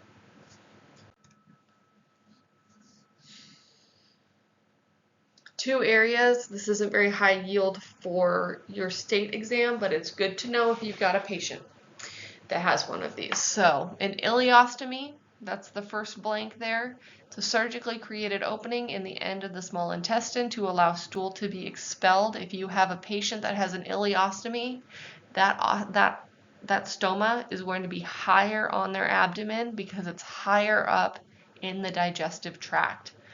It's like right under where the stomach empties in. That stool is going to be liquidy. It is leaving the body very, very early in the intestinal tract, and that water has not been absorbed. Much more common is a colonostomy. A colonostomy is the second blank here, surgically created open in the large intestine to allow stool to be expelled. That stool will not be liquidy as often. It's gone through the digestive system for a lot longer, and water has been absorbed much more effectively.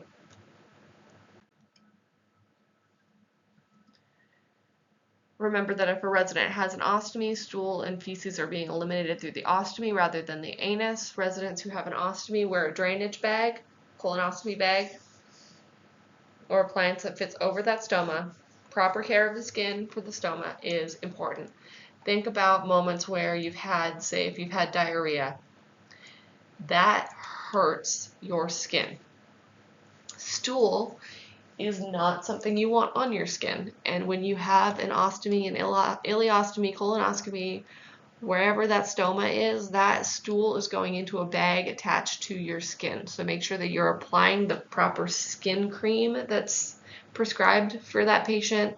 You're emptying that pouch. You don't want that pouch to get full of stool or full of gas and pull away from the body and kind of rip that sticker, that adhesive off. That's going to hurt that body. It's going to hurt your skin. It's also going to be very embarrassing. Ostomies are incredibly awful for patients. It is difficult on their self-esteem, their image, and it now requires, like, they just don't have control over when they poop, and when they do, it's sitting on their body. Not the best of times. Make sure that we are being as considerate as we can with these patients because it is tough. It's tough to have to have a colonoscopy. Always wear gloves when doing this. Use proper hand washing techniques. Be supportive, provide privacy. Also keep an eye on if there's a lot of gas in that bag. It's called burping a bag. I don't love that, but it's called burping an ostomy bag. Let that gas out. It's still creating volume, and you don't want that adhesive being pulled away from the body because the bag is too big. There's typically a hole. It's a bag that has a hole in the bottom of it, has a clamp or some other type of way of closing that bag. So essentially what you do is open that clamp, eliminate stool or eliminate air out of that bag, clean the area, and then reclamp it again.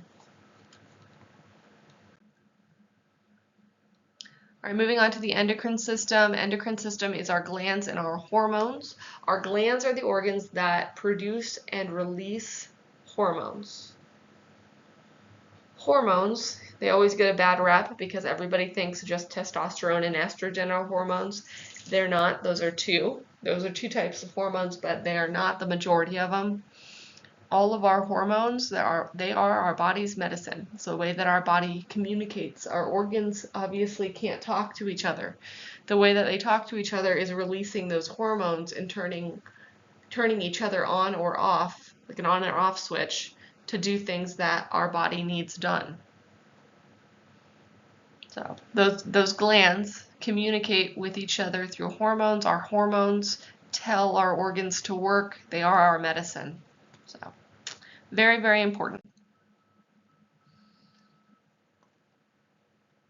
Those hormones are carried through our blood. That's the network system so that those organs can communicate with each other. We need hormones to maintain homeostasis. We need them for growth and development, to maintain our blood sugar levels. Think about insulin, our hormone insulin. We need that so that we can maintain those blood sugar values. We need our hormones to regulate our calcium and phosphate levels. Our hormones that keep those electrolytes normal, those are located in our head, and it releases those, our head and our thyroid.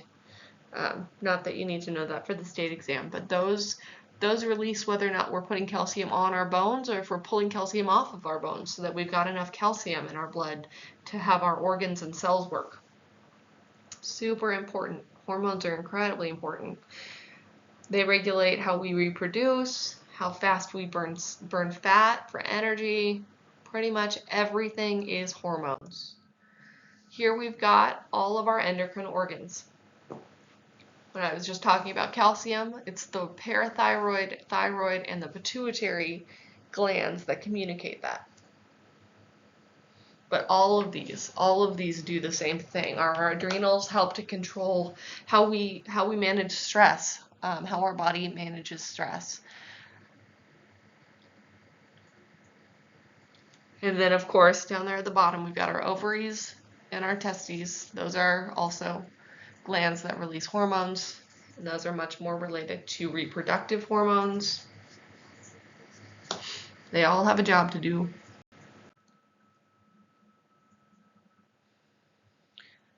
All right, so normal parts of aging. We've said this over and over again.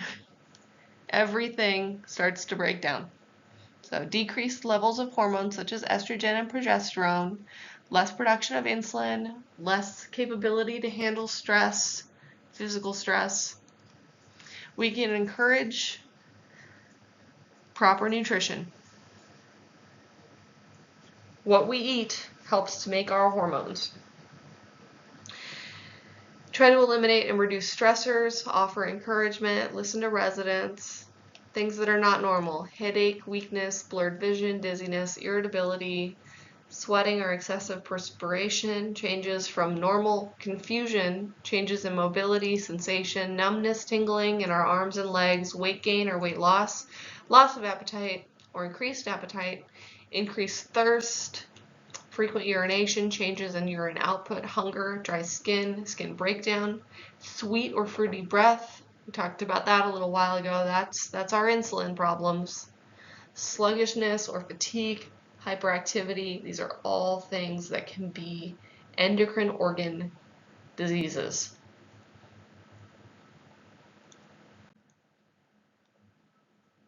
All right, touching back on diabetes, because it's such a common one, such a common chronic condition, the state and the book want you to know about it. So diabetes is a condition in which the pancreas, that's one of those endocrine organs that's right underneath the stomach, which makes sense. Your pancreas is right next to your stomach and right next to your digestive system. Location, location, location. It produces insulin. If it does not produce enough insulin, that's when we're thinking diabetes, type 2 diabetes specifically. Insulin is that hormone that converts glucose from the blood into the cells for energy in the body.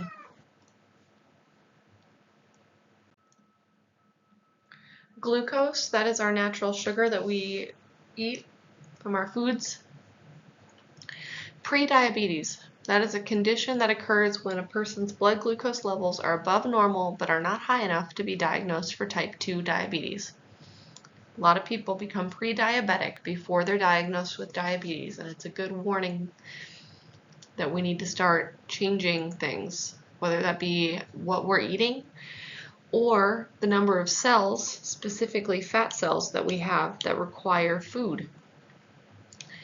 We have to feed all of our cells glucose all the time to keep those cells functioning. With prediabetes, it's either you don't have enough insulin being created by your pancreas just because of wear and tear as you're getting older, or it means that you have more cells than your pancreas can make or would normally make. And so decreasing the amount of cells that you're feeding may solve your pre-diabetic state. Another form of diabetes is gestational diabetes, and it's a type of diabetes that appears for women who are pregnant who have never had diabetes before and have those higher glucose levels. It's the same concept as prediabetes or type 2 diabetes. All of those cells that are the baby need to get fed your glucose. By adding all of those new cells that need food, you have not enough insulin for all of the extra new cells. For somebody with gestational diabetes, once they have the baby, they are no longer diabetic because they no longer have those extra cells, so there's not enough insulin to feed.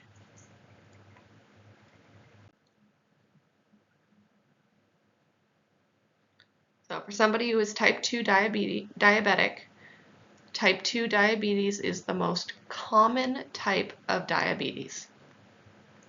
In this situation, the pancreas produces too little insulin to feed all those cells. That glucose remains in the blood because it's not going into the cells, which causes issues with circulation, diabetic neuropathy, like lack of feeling in your feet and extremities due to damage from that glucose on your nerves. For type 1 diabetics, that's typically a situation where a child who did not have diabetes, all of a sudden their pancreas stops making insulin at all. For type 1 diabetics, it comes on without warning and they just don't have any insulin function. They will always need to take insulin because their body is not capable of making their own insulin. For type 2 diabetes, which is a milder form, that's the kind that's the most common, that's where we either have not enough insulin or we have way too many cells, or a combination of both. These can be managed with a bunch of different types of medications that help either for you to lose weight, lose those cells, produce more insulin, regulate that blood sugar a little better, and in worst cases they may need insulin to give themselves insulin to treat their type 2 diabetes. There's a lot more options and the severity is a lot less of a big deal for type 2 diabetes. Even though the severity is not as big of a deal, it is still the most common. And then pre-diabetic we talked about just a minute ago, but that's another form of diabetes. That one's much more temporary. Diabetes can cause a lot of other complications. So changes in your circulatory system can cause a heart attack, can cause stroke, poor circulation. Think about molasses. When you try to pour molasses out of a jar, it's thick because of that sugar. That sugar is what's making that molasses so darn thick. Use that as kind of an analogy for what the blood does when it's full of sugar. It's thick, which means it's harder to pump.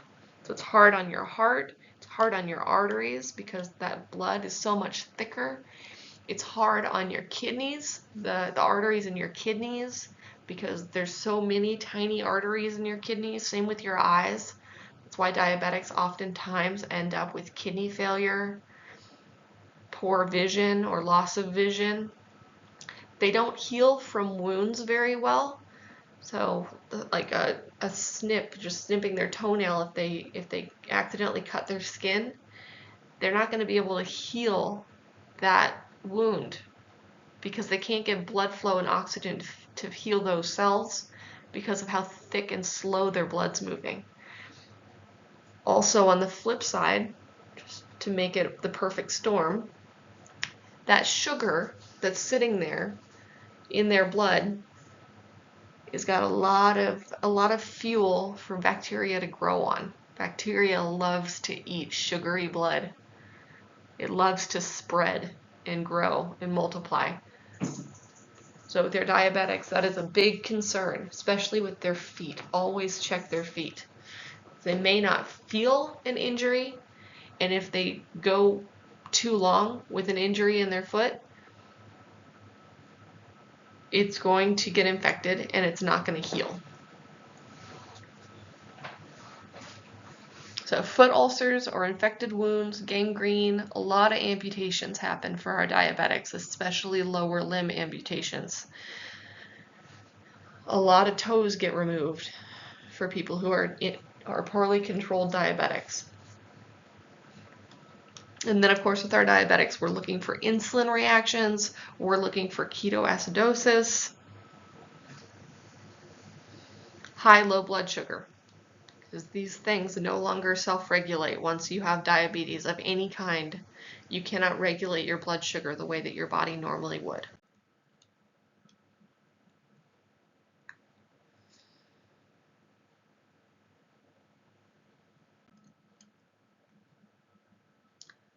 So what is the most common form of diabetes?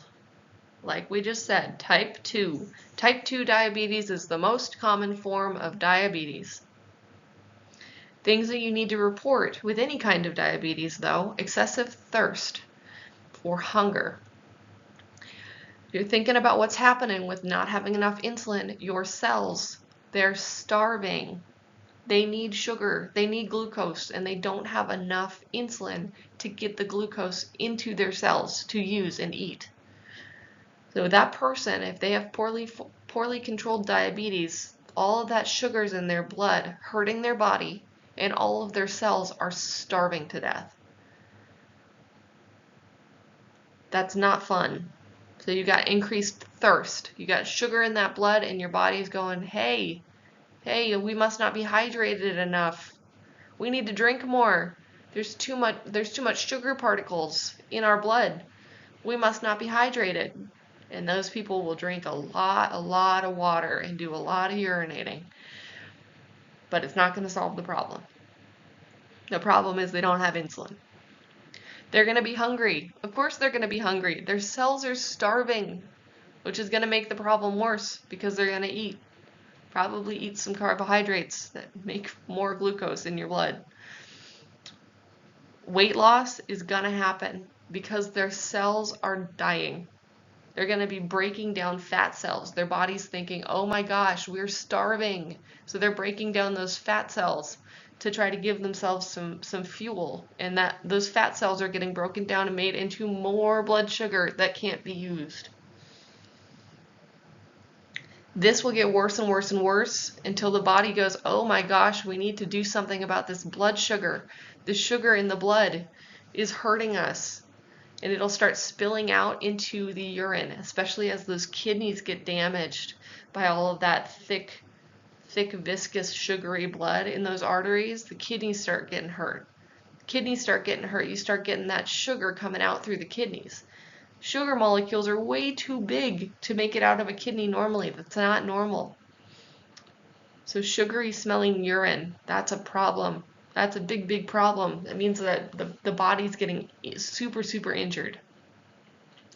Sudden loss in vision. We're thinking those eyes with that sugary molasses blood. Those arteries are getting hurt.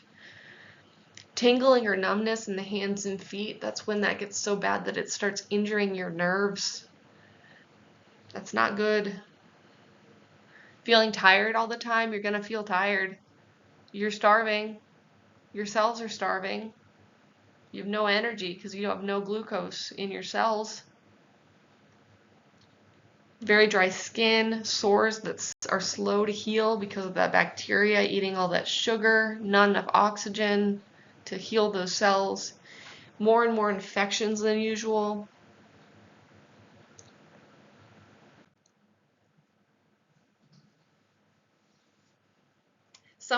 So looping back over to type 1 diabetes, typically around 7 years old, around this age, you can get type 1 diabetes. You can get it at any age, but it used to be called childhood diabetes because it happens for children, and it usually follows some type of really bad cold or illness where the immune system, this happens a lot with kids, their autoimmune system, they end up with autoimmune system disorders like type 1 diabetes, where their body's busy attacking a virus, like a very, very bad virus, and it just gets confused and it attacks us, attacks an organ in our body.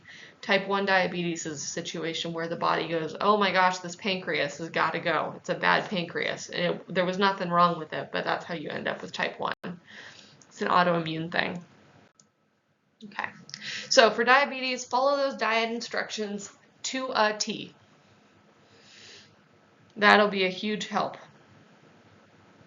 Eating the wrong types of foods, high sugar, high carbohydrate food. That'll cause glucose levels to spike where your insulin can't keep up. Encourage them to follow an exercise program to kind of remove as many of those fat cells as we can so that the body doesn't have to work so hard to feed more cells than it would normally feed.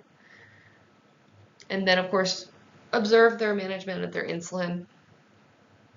Keep an eye on those blood sugar values.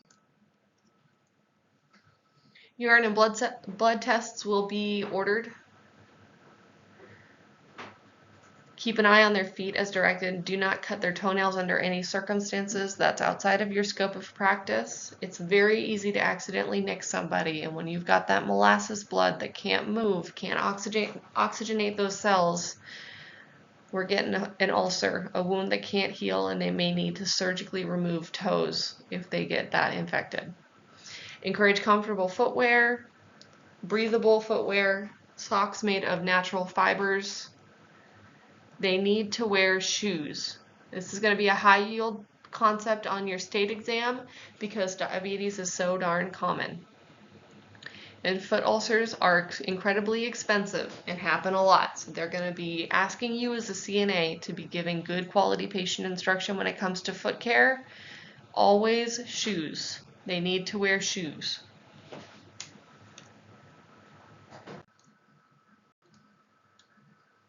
Finishing up with these endocrine organ conversations. So we've got the concept reproduction, that's to create new human life. Gonads are our sex glands, whether that be our ovaries or testes, depending on our gender.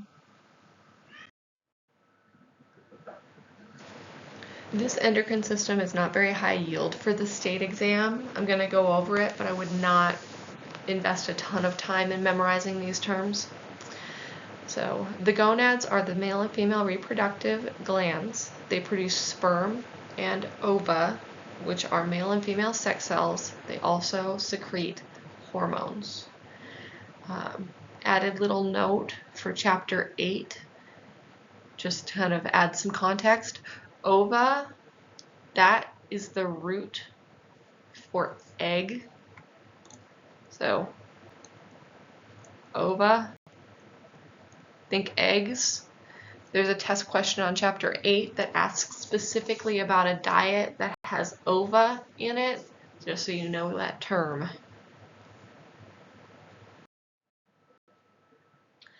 This is a visual representation of our reproductive system. Just kind of helpful to kind of visualize it, but I'm sure we've seen these before. Changes in the female and male reproductive systems.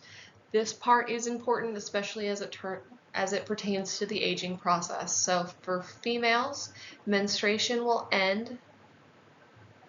You'll have a decrease in estrogen, and as we were talking about earlier, estrogen and calcium, estrogen and calcium have a very, very toxic relationship with each other. When estrogen leaves, we've got issues with those brittle bones, osteoporosis forming. You also end up with a thinner, drier vaginal wall, which causes a lot of issues for a lot of our senior women with vaginal infections and issues of that nature. So as it pertains to Hartman and for the state exam, think about kind of the changes that are happening with the female reproductive system. Menstruation ending, estrogen wreaking havoc on our calcium and our bones, and then those drier and thinner vaginal walls. For men, we're also going to have a decrease in sperm production and prostate enlargement. BPH, or benign prostatic hyperplasia, long term, benign, harmless prostate, hyper large hyperplasia. So very, very large prostates. These men, from the time that they're born until the time that they die, their prostate continues to grow. It just continues to grow. A lot of men who die with prostate cancer. They didn't die of prostate cancer, but those cells just grew and grew and grew, and when you've got cells that grow, cancer likes to happen. Some type of quality control measure got missed and cancerous cells happened. And that happens whenever you've got cells that are reproducing pretty often. Just keep this in mind when it comes to bladder infections with men. That prostate, that urine has to get around the prostate to leave the body. If that prostate's really, really big, it causes kind of a backup, a dam of a sort that can't allow that urine out of the bladder, and it can sit in the bladder and get an infection. So just keep an eye out for that with your patients and to understand why it's happening. With these, so watch out for discomfort, difficulty with urination. Any kind of discharge from the penis or vagina is something to be concerned about. That's something you let the nurse know. Swelling of genitalia, blood in urine or stool, now that can be something that's more of a result of some type of surgical procedure, or it can be infection. Bacteria hurting that bladder or that urethra can cause blood to happen. And keep an eye out for any changes, lumps, discharge, sores on genitalia, redness, rashing, itching. None of these are normal. On the topic of reproduction, residents have the right to sexual freedom and expression, and they have the right to privacy provided that it is consensual. So respect their privacy and all of that sort of thing. Also keep an eye out and be aware of sexually transmitted infections. That is still a thing, and it runs rampant in our assisted living and nursing home environments. For men and women that are no longer of reproductive age, proper like condom use, they stop feeling as though condoms need to be used to prevent pregnancy, can cause a lot of sexual transmitted diseases to be spread pretty quickly in our senior population. So just something to be aware of. Educate your patients on if they're sexually active. Another thing that can happen, vaginitis, an infection. So itis. Itis is always going to be an infection, vagina infection.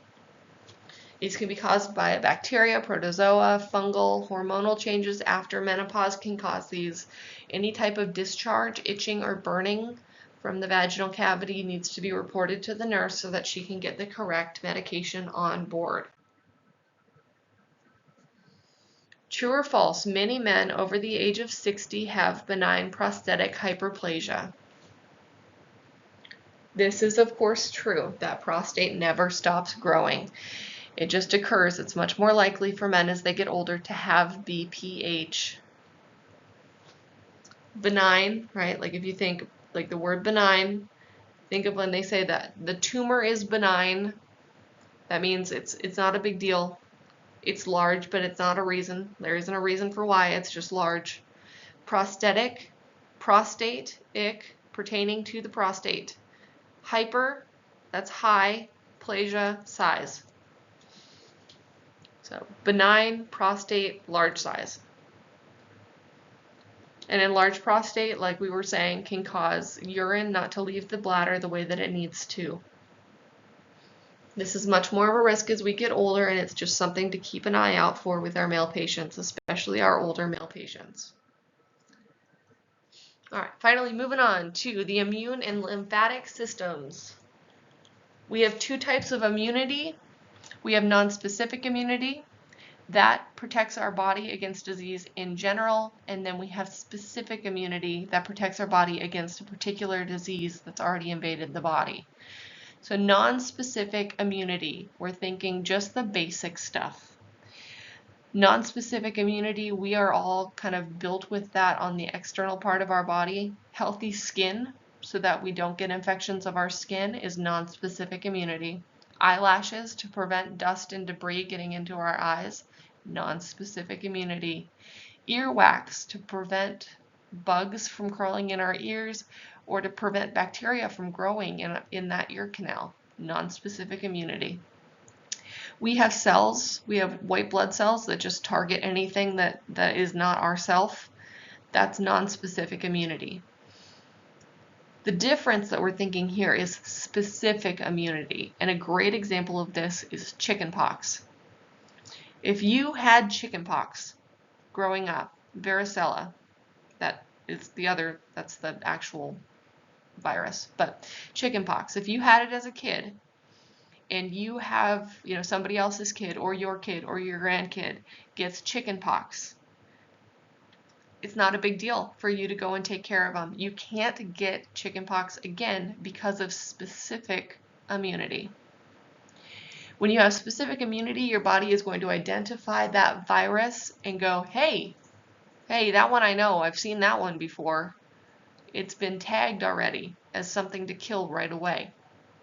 It doesn't spread and get worse because we already know it's bad. We already know to focus on it, and that's specific immunity. That's what our vaccines are designed to do, whether they be a non-living or a living vaccine, like a live vaccine, like something that still has a load. The MMR vaccine is one of those. But in any case, those types of vaccines, they're intended for your body to have already fought them so that when you're exposed to the real thing, your body goes, hey, I know what that is. We don't like that, and kills it right away. Those are specific immunity types. Those are things that you are not innately born with. You develop those as you're aging and as you're exposed to the world. In any case, those are our two. Let's look at the system here. We have lymph nodes and lymph vessels. We got a lot of those lymph nodes. You feel them. The most common ones you think of are the ones in your neck that they check when you have a physical. Those are lymph nodes. They're kind of little yuck factory removers. They work to filter through the gross stuff and break down all of that debris and nastiness. All the bits of those, all that virus, bacteria, yucky stuff that shouldn't be in your body goes into your lymph nodes, and they just deassemble all of the pieces and release them back into your blood to get eliminated.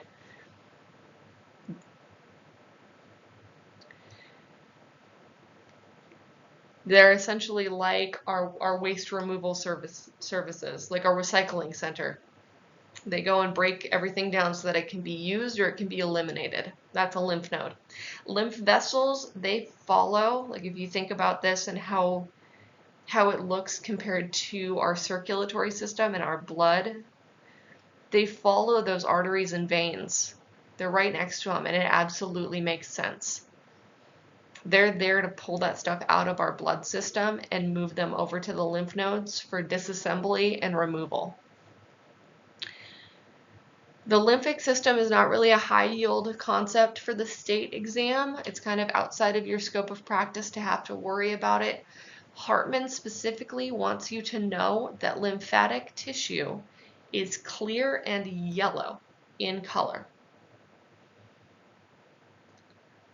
It contains lymphocytes. Those are white blood cells that go and eat up bacteria and bad virus cells, all of that stuff. They float around in that yellow fluid.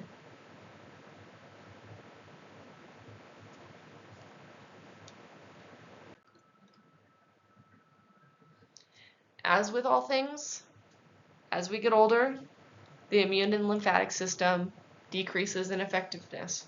It gets worse. So weakened immune system takes longer to fight off infections, takes longer to recover from illness. We've got a decreased size and number of lymph nodes, those recycling centers. Decreased response to vaccines, so our vaccines are less effective. Things that we can do: wash your hands, infection control, break that chain of infection so that the illness doesn't happen to begin with.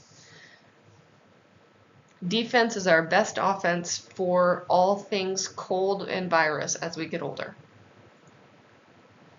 Assist with that personal hygiene as needed. Encourage proper nutrition and fluid intake. Keep an eye on those vital signs. Note and report recurrent infections, swelling of lymph nodes, increased fatigue, and any of those symptoms that go along with sepsis. When one organ infection starts to spread to other organs, let the nurse know. On the same topic of our immune and lymphatic systems, we talk about HIV and AIDS a lot.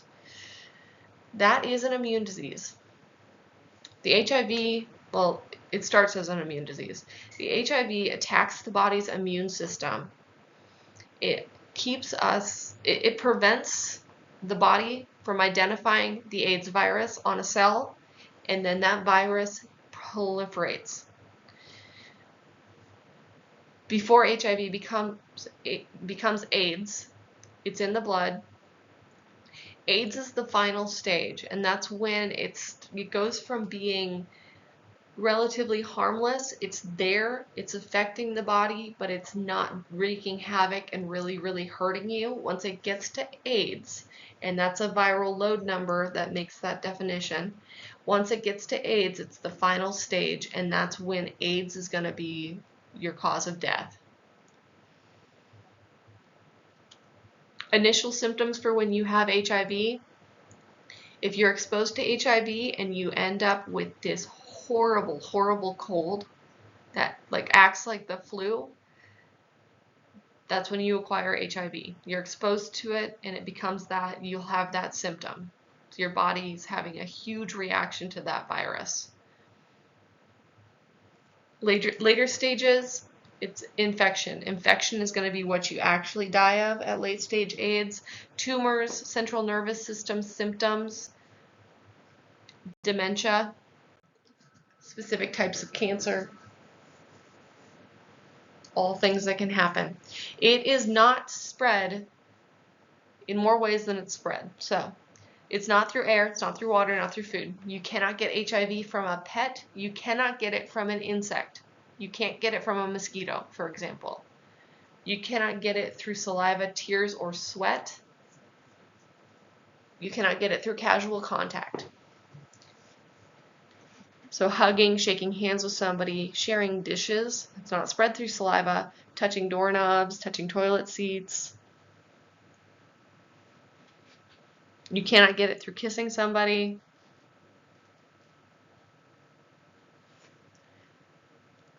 Hartman thinks this is incredibly important to know because of so much scrutiny and just meanness that's happened for people who have gotten AIDS. They've had to put up with a lot of hatred, and they want to make sure that you as CNAs understand that, you know, treating anybody different based off of their medical diagnosis is never appropriate, and using caution that is just unwarranted makes that patient feel really crummy. And in a lot of cases, a lot of our HIV people, they didn't choose to get HIV, so be really, really sweet and nice to them. They do have a disease that's going to kill them, so and that's awful. All right, initial symptoms of HIV, we're thinking that flu-like symptom, weight loss, appetite loss, night sweats with this flu. That is a good defining moment. Swollen lymph nodes, their immune system is really, really working overtime trying to figure out what this virus is. Once it gets to AIDS, all systems are going to be just havoc will be wreaked upon them. So severe diarrhea, dry cough, skin rashes, they'll get painful white spots in their mouth or tongue that hurt, cold sores, fever blisters, and ulcerations in their mouth, warts on the skin, inflamed bleeding gums, bruising that never goes away, low resistance to infection. Their immune system is very, very damaged. They will get a specific type of cancer in most cases called Kaposi's sarcoma, and they're incredibly subjective to a specific type of pneumonia that's an opportunistic bacterial overgrowth in their lungs. Really, really not fun. So, taking care of somebody that has HIV or AIDS, follow those standard precautions or those transmission-based precautions if they're ordered. Residents with poor immune systems are more sensitive to infections, so wash your hands and follow standard precautions to keep everything clean because they cannot fight the infection if they get it. Dietarily, they're going to need a high protein, high calorie, high nutrient dense meal to help with maintaining healthy weight. They will need to consume small, frequent meals. All of their organ systems are affected by this virus, which means their stomach as well. So they need high protein to take care of and heal their cells. They need high calorie because their body is working really hard, being affected by the virus. High nutrient because they need everything that they can possibly get out of what they're eating, and small and frequent meals to help because they're not going to necessarily have much of an appetite.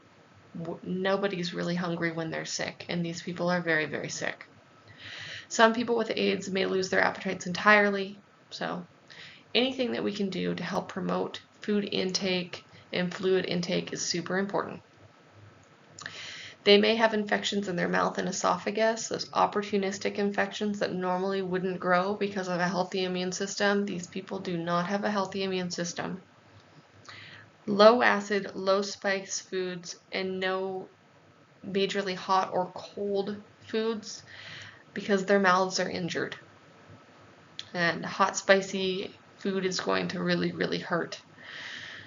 Small, frequent meals will help with nausea. Having an empty stomach will make you much more nauseous.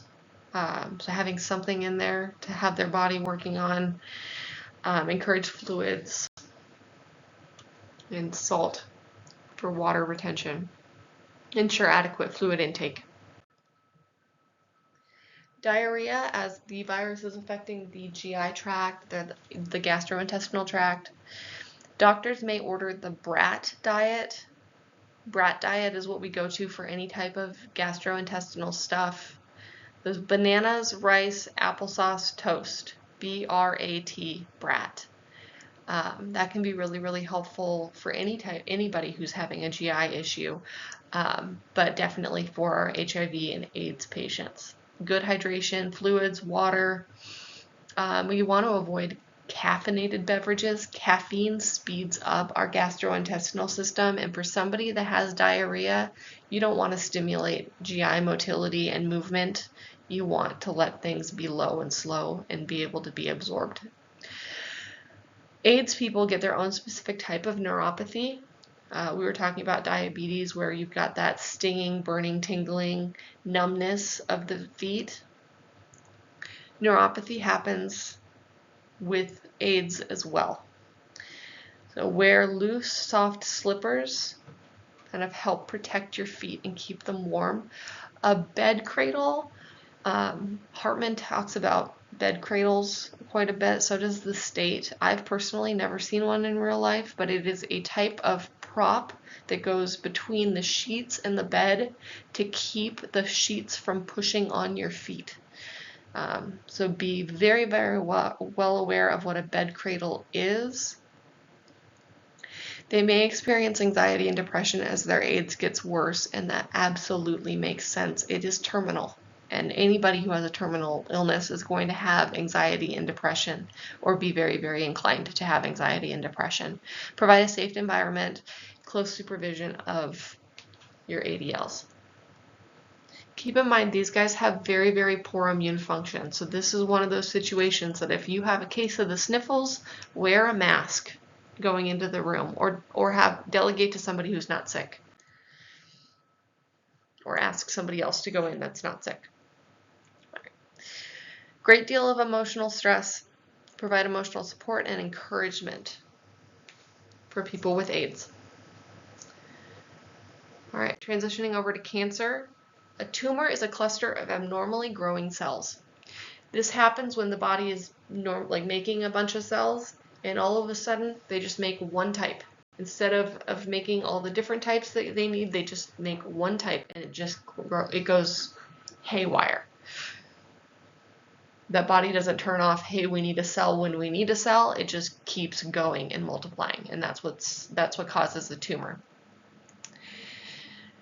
They can grow on the body or within the body.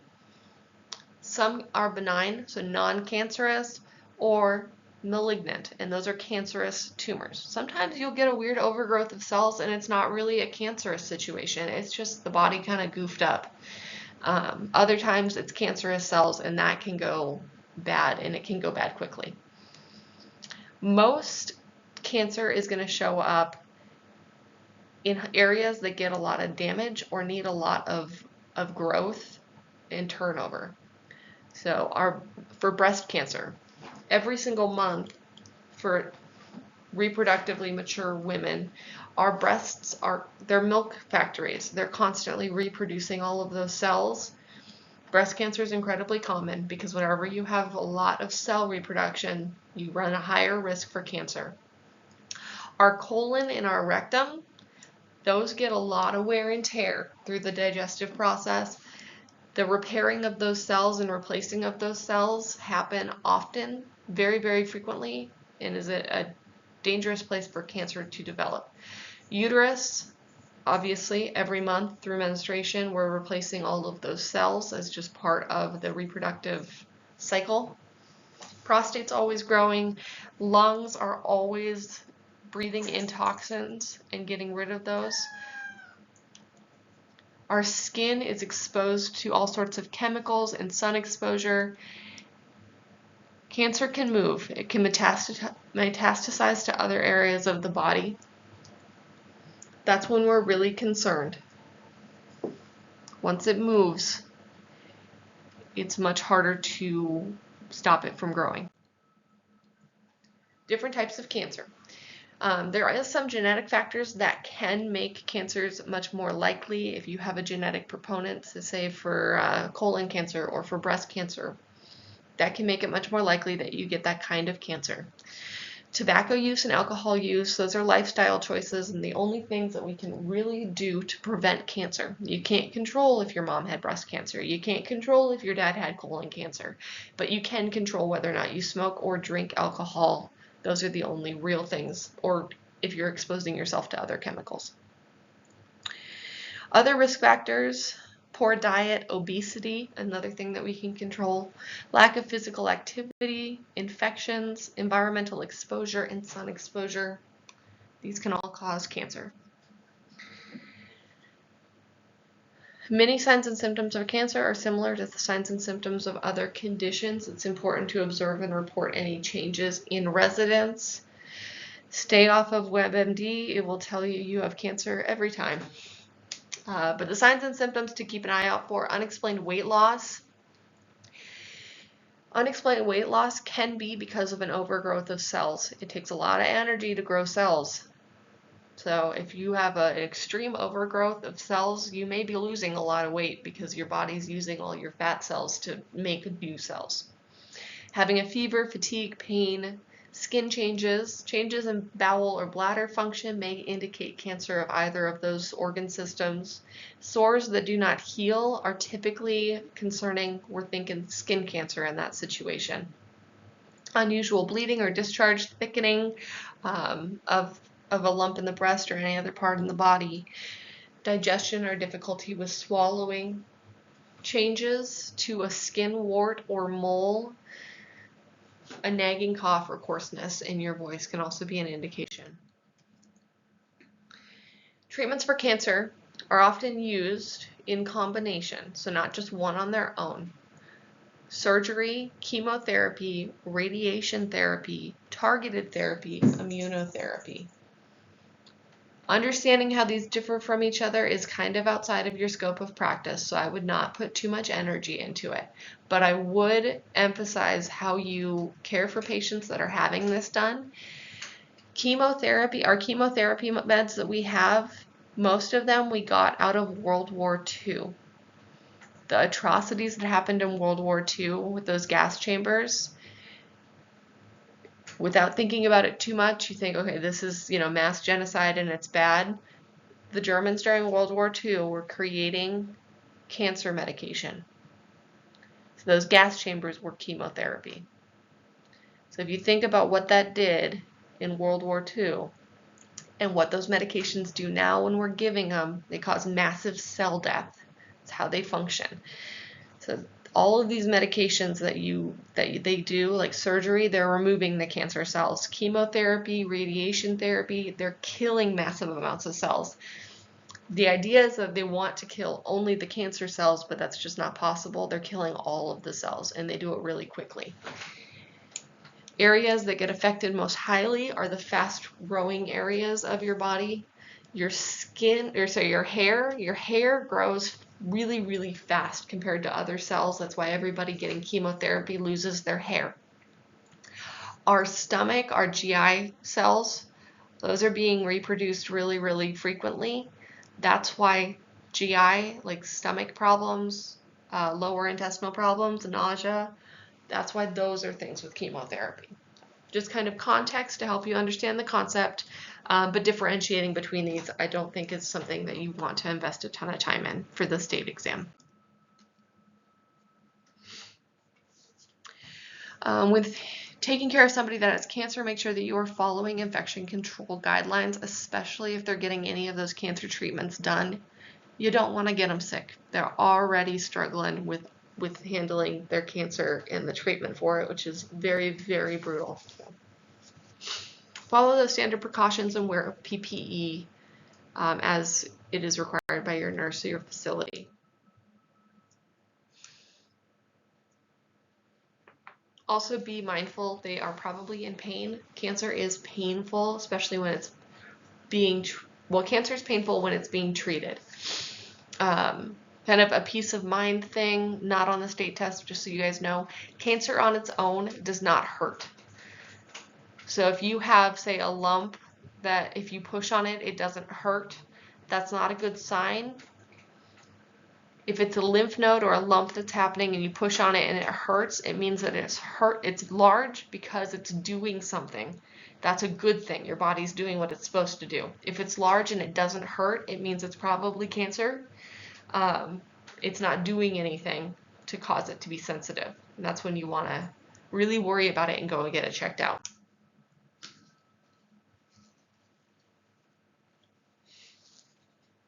Every case of cancer is different. Do not make assumptions. Be respectful of their needs and be sensitive. Provide positive feedback and a positive attitude, as we do with all of our patients. Chemotherapy can be really, really toxic. Even secondhand chemotherapy, so you're going to be using plastic utensils. Always small portions, especially with how that GI tract is being affected. Watch for signs of pain and report them to the nurse. Offer back rubs and repositioning with comfort to increase circulation. Do not use lotion on radiation. Really important. Dog ear the page. This one's important. When you hear verbiage in a test that says rub something into the skin, it's not referring to applying lotion. It's referring to rubbing off skin. Just when you see the word rub, it does not mean what we usually use it for. Rubbing skin means rubbing skin off.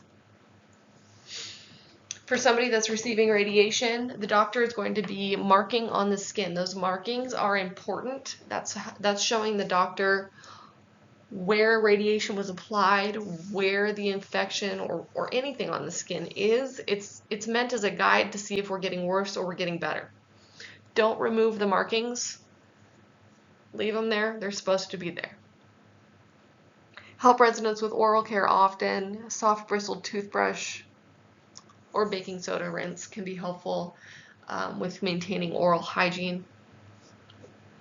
Really, the issue here is we don't want to be applying a lot of friction to the skin because the skin's already kind of falling apart. So be really careful, be very gentle. Assist with grooming as desired, encourage visitors. It can be very isolating to have cancer. You're dealing with a lot of emotions, a lot of anxiety, a lot of depression. Be alert to unmet needs, stressors, and ask about pain. With somebody who's going through chemo, it hurts a lot. All right. Signs and symptoms to report when you're taking care of somebody with cancer. Increased fatigue or weakness, weight loss, GI distress in the form of nausea, vomiting, diarrhea, changes in appetite, fainting, signs of depression, confusion, blood in stool or urine. Blood is never supposed to be in either. Changes in mental status, changes in skin, new lumps, new sores, rashes, pain, blood anywhere, discharge anywhere. These are all signs to report to the nurse because they're not normal. And that's that. We made it through chapter 4. It's a long one. Keep up the good work, keep studying, and reach out to me if you have any questions. We covered a lot of material today. Bye.